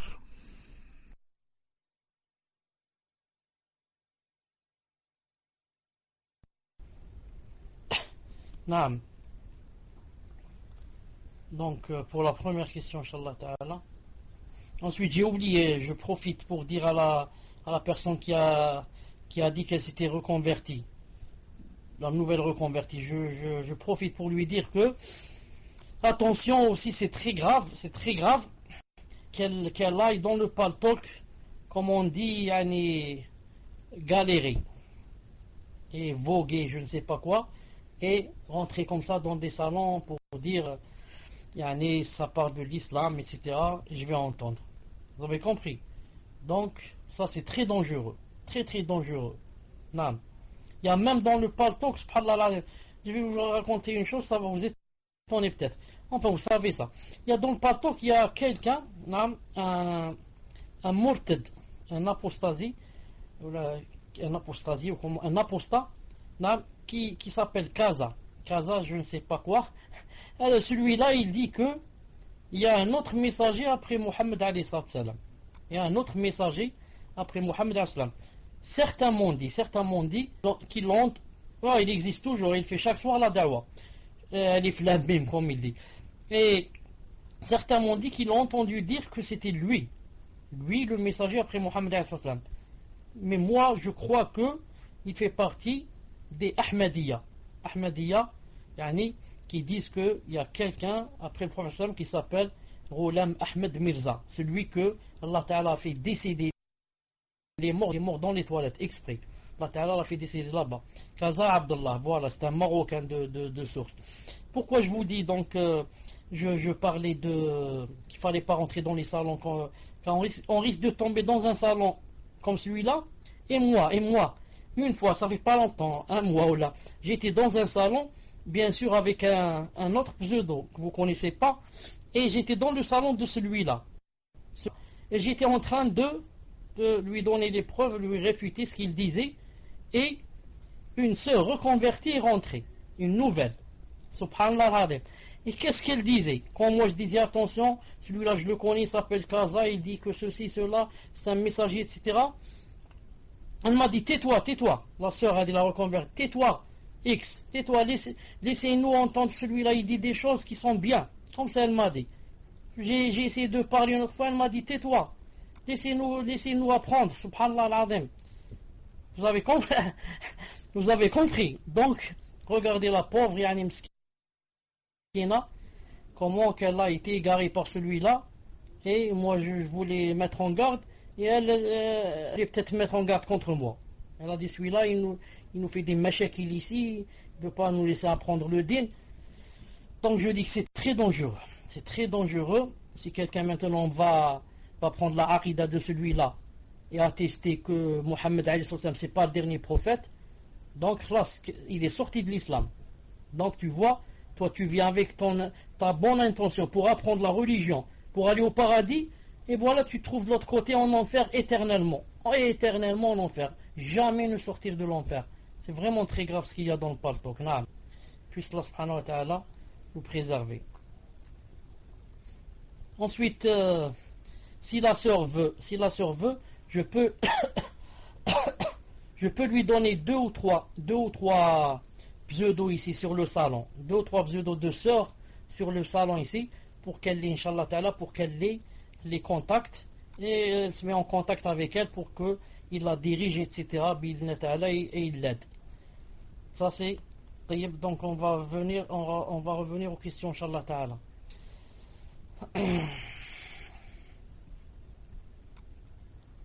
C'est dit ici. Naam.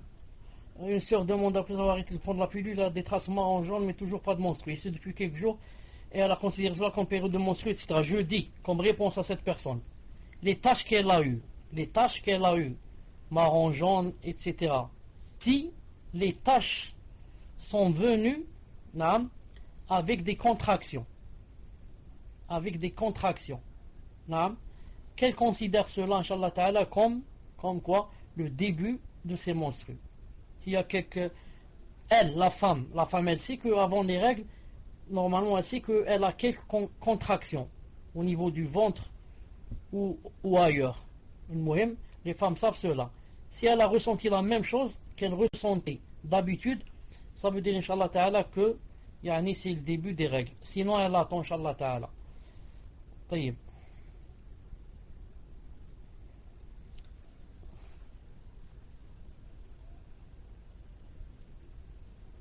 Surtout, je dis, si ces tâches-là vont venir pendant la période où d'habitude elle avait les menstrues. Dans la période où d'habitude elle avait les menstrues. Ça peut être, Inch'Allah Ta'ala, un indice pour les menstrues. Wallahu a'lam. Pour la deuxième question, une sœur demande quel est le bon comportement à adopter si une sœur nous fait du mal. Et qu'on voit que par la suite, On ne voit pas la chose de la même manière qu'avant, même si on lui a pardonné pour du mal. Doit-on s'efforcer à revenir avec cette sœur ou pas? Regardez, quand quelqu'un s'en paie avec nous, ou qu'il a fait une grande faute avec nous, on va voir, est-ce que la personne qui a fait cette faute, yani, ce n'est pas de ses habitudes de faire cette chose, et que, en plus de cela, elle a vraiment regretté, ou bien c'est une personne qui, de temps en temps comme ça, nous fait des coups. Presque yani, tous les 2-3 mois, elle nous fait un coup pareil. Et par-dessus le marché, elle ne regrette pas. Ni elle n'est venue devenir pardon, ni elle s'excuser, ni. Donc, vous avez remarqué qu'il y a une grande différence entre les deux comportements. Si son comportement d'habitude est Masha'Allah, et elle s'est trompée seulement 7 fois, ou alors c'est rare qu'elle se trompe, et elle demande des excuses, etc., celle-là je dois lui pardonner et revenir avec elle comme si de rien n'était. Comme si de rien n'était, l'embrasser et lui dire je t'ai pardonné, khlas, tu es ma soeur, ceci, cela, oublie tout. On recommence à zéro. Mais si elle me fait beaucoup de coups, et que par-dessus le marché, elle ne vient pas s'excuser, etc., celle-là, je ne dis pas qu'il faut rompre les liens avec elle. Mais je dis que, je l'évite. Seulement salam, comment ça va, la baisse, etc., mais je ne suis pas obligé de faire d'elle une amie. Je ne suis pas obligé de faire d'elle une amie, et encore moins une amie intime. Est-ce que vous m'entendez, musulman?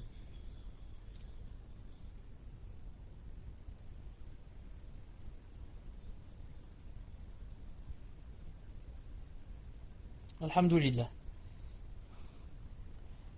Taïb, pour l'autre question, il faut faire la prière à son heure. Mais il arrive qu'on se réveille à l'heure, on ne doit pas prier à cause des kofars, etc.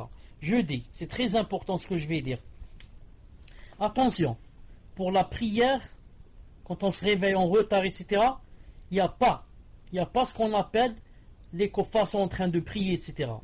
Car les kofars sont en train de prier, on ne doit pas les suivre pour le surérogatoire, pas pour l'obligatoire. Vous avez compris? Maintenant, si tu te lèves dans un moment où c'est le moment où le soleil va se lever et que c'est le moment de la prière des kofars, à la rigueur, la prière du Fajr, pas celle du Subh, la prière obligatoire du matin, celle-là, tu dois la faire dans tous les temps. Tous les temps. Il n'y a pas un moment où il est interdit de faire la salat obligatoire. Donc attention à ceux qui croient que si c'est le moment de ce mot des kofars qui prient à cause du soleil, donc on ne prie pas. Non, on ne prie pas le surérogatoire, c'est tout. Mais l'obligatoire, on doit le faire en tous les temps. Dès que je me réveille, je le fais. Naam, Fadlal. Pour d'autres questions, Inch'Allah. Non, mes chers, donc je présume que c'est les 3 dernières, Inch'Allah. Donc je vous les fais parvenir. Et profitez-en également, cher, pour nous dire si la semaine prochaine, Inch'Allah, étant donné que c'est la semaine où il y aura le Eid, Inch'Allah, est-ce qu'il y a quelque chose de particulier, c'est-à-dire est-ce que le mercredi il y a cours ou pas, est-ce que le samedi également, est-ce qu'il y a cours ou il n'y a pas cours, sachant que le Eid sera vendredi, Inch'Allah. Donc les 3 dernières questions. Question d'une sœur. Assalamu alaikum wa rahmatullahi wa barakatuh, cher. Une sœur demande. Vendredi, Inch'Allah, cher. Vendredi, puisqu'aujourd'hui nous sommes le premier Dhul Hijjah. Donc ça serait vendredi prochain, Inch'Allah. Une sœur demande. Elle n'a pas rattrapé ses jours de Ramadan et voudrait savoir si elle peut le faire en même temps avec la Niya et faire Dhul Hijjah. Y a-t-il une règle? Savoir quand on peut faire la double Niya,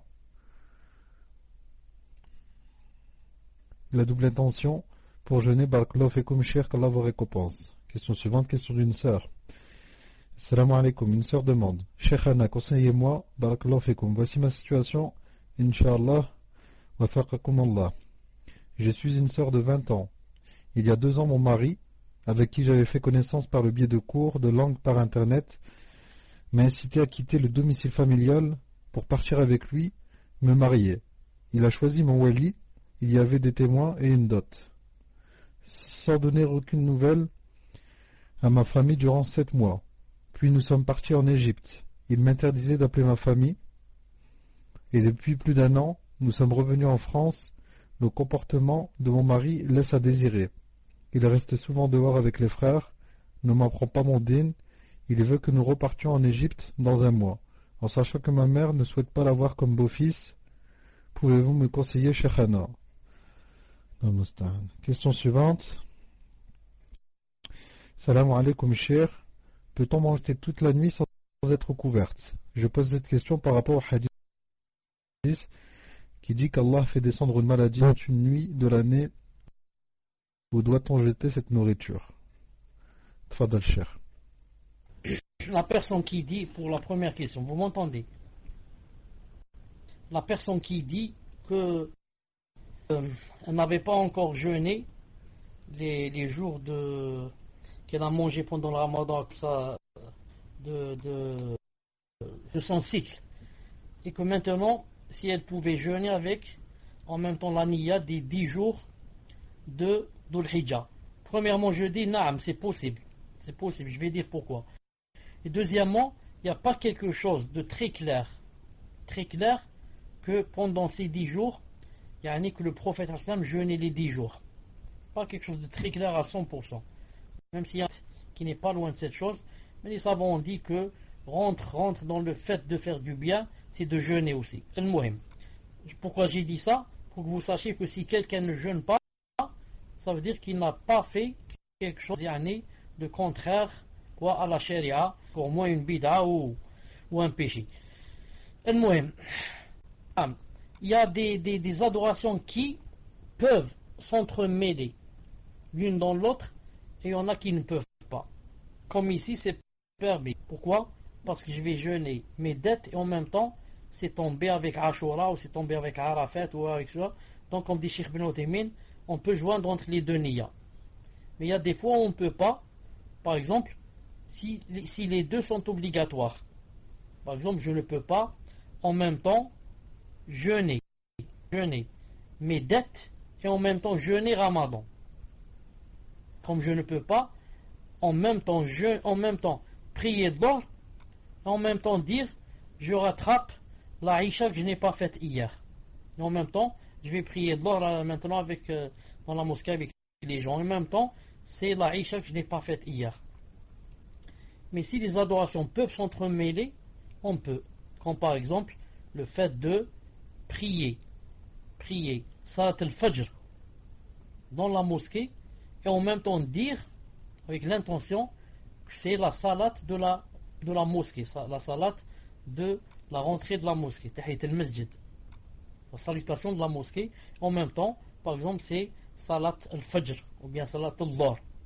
Ici, les adorations peuvent se grouper, s'entremêler. Inch'Allah ta'ala, Allah subhanahu wa ta'ala a'lam. Bon, deuxième question et avant-dernière. Je suis une sœur de 20 ans, il y a 2 ans mariée, avec qui j'ai fait connaissance par le biais des cours de langue par internet. Donc ici ça a mal démarré. Donc vous voyez que ça a mal démarré. Et comme on dit, comme on dit en arabe, ce qui est construit sur du faible est faible. Ce qui est construit sur du faible est faible. M'a incité à quitter le domicile familial pour partir avec lui et me marier. Il a choisi mon wali, il y avait des témoins et d'autres. Bon, cette personne n'a pas dit si elle était reconvertie ou pas. La personne n'a pas dit si elle était reconvertie ou pas. Car je ne vois pas pourquoi il a choisi son wali. Si c'est une musulmane, il ne choisit pas son wali. C'est elle qui choisit qui a un wali. Son wali, c'est son père, ensuite son grand-père. Sinon, c'est qui? C'est son fils, si elle a déjà un fils. Sinon, son petit-fils, si elle est déjà assez âgée. Sinon, c'est son frère. Sinon, le fils de son frère. Sinon, c'est qui? Son oncle paternel, sinon, le fils de son oncle paternel. Donc, je ne vois pas ici, musulman. Est-ce que tu as une idée, toi? Pourquoi il lui a choisi son wali? Et elle qui choisit son wali. Car c'est très important. Pourquoi c'est très important? Car si c'est une musulmane et que son mari a sauté son wali et c'est lui qui a choisi son wali, dans ce cas, c'est pas possible. Et le mariage ne peut être valide. Le mariage ne peut être valide. Pourquoi? Parce que seul son wali peut le marier. La marier, afwan. Pas une personne étrangère. On attend ici, qu'est-ce qu'il dit? Non, cheikh, elle me dit. Qu'est-ce qu'elle t'a dit? La sœur n'est pas convertie. Mais il l'a forcé à couper les liens avec sa famille. Naam. Et avant, elle n'était pas sur le minhaj. D'accord. Allah al-Musta'an. Je dis à cette personne, naam, si c'est un étranger qui vous a marié, si c'est pas quelqu'un de ta famille, ton père ou ton frère ou là qui t'a marié, ça veut dire que ce mariage n'est pas valide. Ce mariage n'est pas valide. Tu vas rester chez toi, Inch'Allah Ta'ala, jusqu'à ce que ton mari revienne ou là pour yani, annuler, même si ça n'annule pas car il n'y a pas de mariage. Et si vous voulez reprendre, il doit yani, se marier de nouveau avec qui? Avec un wali. Un wali qui est ton père, ou alors ton grand-père, ou alors ton frère, ou alors ton fils, comme j'ai dit, ton fils, ensuite ton frère, ensuite yani, ton oncle paternel. Car les walis, ce ne sont pas nous qui les choisissons. C'est Allah Ta'ala qui les a choisis. Il a dit c'est X et Y. Ce n'est pas nous qui choisissons. Donc celui-là, qu'est-ce qu'il a fait en fait? Cette personne-là, elle a kidnappé. En quelque sorte, elle a kidnappé cette sœur. Kidnappé et l'a dupé, naam. Et a maquillé. A maquillé le mariage. A maquillé en lui donnant une forme islamique. Comme ça, voilà, il y a le témoin, il y a le wali, il y a les témoins, il y a ceci. En fait, qu'il n'y a rien. Tant qu'il n'y a pas le wali, comme a dit le professeur, il a dit il n'y a pas de mariage. La nikah, illa bi wali. Sauf avec wali et shahidei adl. Et deux témoins fiables. Deux témoins fiables. Donc je dis à cette sœur, Inch'Allah Ta'ala, qu'elle voit, Inch'Allah Ta'ala, comment chercher une issue pour yani, arranger la chose. S'il veut arranger, Inch'Allah Ta'ala, donc se marier avec quoi? Avec son wali et refaire l'acte de mariage. D'accord? Sinon, voir, Inch'Allah Ta'ala, comment yani, annuler et faire le fasr. Annuler ce mariage, et que chacun aille de son côté, surtout que la mère ne le veut pas. Allah al-Musta'an de ce qui peut se passer. Et ça, je ne comprends pas comment un frère puisse faire cela. Moi, je pense, Wallahu alam, si quelqu'un a fait cela, c'est qu'il est ou bien des takfir, ou bien des tablir, ou bien des soufis, ou bien je ne sais pas qui. C'est impossible qu'il soit sur le minhaj et puisse faire une chose pareille et sauter comme ça sur le wali et prendre une fille et se marier avec elle de force. Ça, je n'ai jamais vu ça dans ma vie. Hasbunallah wa ni'mal wakil. Hasbunallah wa ni'mal wakil de ce qui se passe dans le monde et de ce qui se passe en France en particulier. Al-Muhim.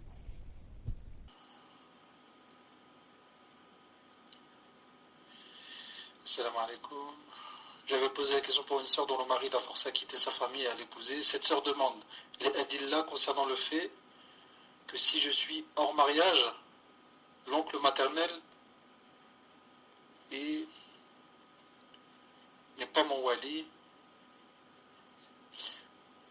Donc là c'est pas très clair. L'oncle maternel et son wali doit être mon wali en sachant que mes parents n'étaient pas mariés.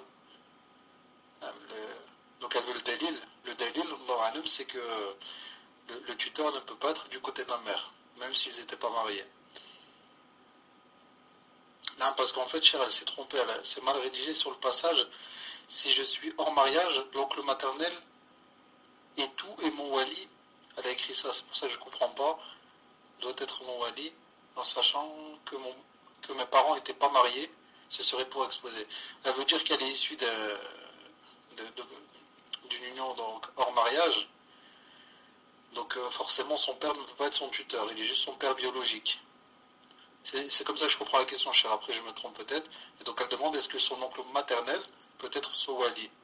Elle demande le dalil. Et le dalil, wallahu alam, c'est que le tuteur ne peut pas être du côté maternel. ça c'est vous le cher, c'est vous qui répondrez, Inch'Allah, à la question. Vous avez remarqué comment un seul mot, une seule chose peut changer toute la fatwa.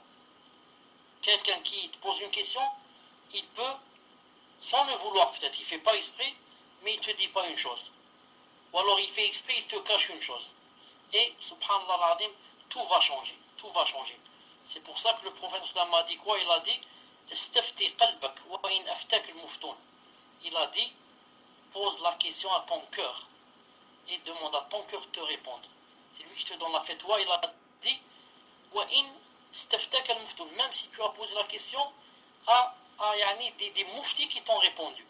Pourquoi? Quand je vais moi chez un moufti, je vais lui dire que voilà, j'ai fait telle et telle chose, et je lui cache une chose. Je lui cache que par exemple, ce jour-là j'avais bu, ou bien je lui cache je ne sais pas quoi, qu'il n'y avait pas de tuteur dans mon mariage, ou là, ensuite il m'a répondu. Mais dans mon cœur, quand je lui dis ça, barakallahu fikum, et je pars, dans mon cœur je sais que ce n'est pas la réponse. Pourquoi? Car je suis sûr que si je lui avais dit telle chose, donc dans ce cas, le prophète t'a dit c'est pas la peine. Ton cœur, c'est lui le témoin, c'est lui le dalil, c'est pas la peine de prendre la fatwa, car elle n'est pas valide. Al-Muhim. Donc, s'il a sera quelque chose à dire ou là, qu'elle prépare ça, Inch'Allah, qu'elle s'assoit, elle médite et cherche ce qu'elle veut exactement. Et le mercredi, Inch'Allah, prochain, qu'elle nous dise, Inch'Allah, ce qu'elle veut, et puis Allah subhanahu wa ta'ala lui faire une solution à elle et à tous nos frères et nos sœurs, nos filles et nos fils qui ont des problèmes. La dernière question, Inch'Allah ta'ala. Peut-on manger d'une nourriture qui est restée toute la nuit sans être couverte? Je pose cette question par rapport au hadith qui dit qu'Allah ta'ala fait descendre une maladie pendant une nuit de l'année où doit jeter la nourriture. Naam. On a posé cette question à Cheikh Ben Baz rahimahullah. Cheikh Ben Baz rahimahullah, on lui a posé cette question, quelqu'un lui a dit j'ai oublié la nourriture sur la table jusqu'au lendemain, qu'est-ce que j'en fais? Il lui a dit si tu as des poules dans la nuit, en fait, une fois par an, Allah Ta'ala fait descendre une maladie du ciel. Cette maladie descend pour aller s'installer dans tous les récipients qui ne sont pas couverts. Les assiettes, les casseroles, les marmites, les verres. Donc il faut les recouvrir. Ou à la rigueur, les renverser de l'autre côté. Ou alors mettre quelque chose dessus comme un bâton et dire Bismillah si on n'a pas de couverture. Et dire Bismillah.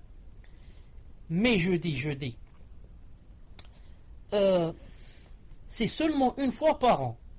Une fois sur 300, 60 jours ou 65. Donc il est possible que maintenant, que ça ne soit pas la nuit de la maladie. Car cette nuit, elle est vraiment comment? Elle vient seulement une fois sur les 365. Une fois seulement. Donc, c'est pour ça que si je mange d'une chose qui est restée, ça ne veut pas dire automatiquement que je vais attraper la maladie. Et ça veut dire que il y a cette probabilité qui est loin mais qui existe. Il y a cette probabilité de tomber dans la maladie, et une maladie peut-être grave ou peut-être incurable. Sinon, il n'y aurait pas le hadith. Si c'était un rhume ou là, un mal de dents, là, c'est pas la peine qu'il y ait le hadith. Ça se guérit tout de suite. Mais sûrement une maladie qui est, c'est pour cela que le musulman doit toujours être sur ses gardes, connaître sa religion et être sur ses gardes. Avant de dormir, je jette un coup d'œil sur la table. Qu'est-ce qu'il y a sur la table? S'il y a des choses que je veux manger le lendemain, je les recouvre avec une autre assiette. Si c'est des gâteaux dans une assiette, je prends une autre assiette et je couvre l'assiette. Comprenez? Car je sais que demain, je vais avoir envie de les manger et je vais avoir le waswas de la maladie. Je vais dire, mais peut-être la maladie est descendue dedans, etc. Donc je prends, Inch'Allah Ta'ala, mes précautions. Voilà, Inch'Allah Ta'ala. Donc pour ne pas oublier, tu as dit que l'Aïd peut-être c'est le vendredi, Inch'Allah. Peut-être c'est l'Aïd, c'est le... Tu as bien dit le vendredi ou samedi? Écris-moi. Tu as dit le vendredi ou samedi? Vendredi. Si l'Aïd c'est le vendredi, c'est normal que le prochain cours, donc après le vendredi, sera le mercredi, pas le samedi. car le lendemain c'est toujours l'Aïd. Samedi, dimanche, lundi, mardi, mercredi, Inch'Allah Ta'ala. Mais avant cela, avant le vendredi, on va faire le cours, Inch'Allah Ta'ala, de mercredi prochain. D'ailleurs, aujourd'hui, c'est quoi? C'est mercredi ou le samedi aujourd'hui? Muslim, c'est quoi aujourd'hui? Mercredi ou le samedi? Mercredi.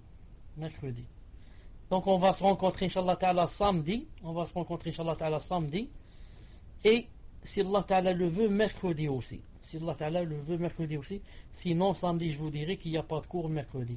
Subhanakallahumma wa bihamdik, ashhadu an la ilaha illa ant, astaghfiruka wa atubu ilayk. Assalamu alaikum wa rahmatullahi wa barakatuh.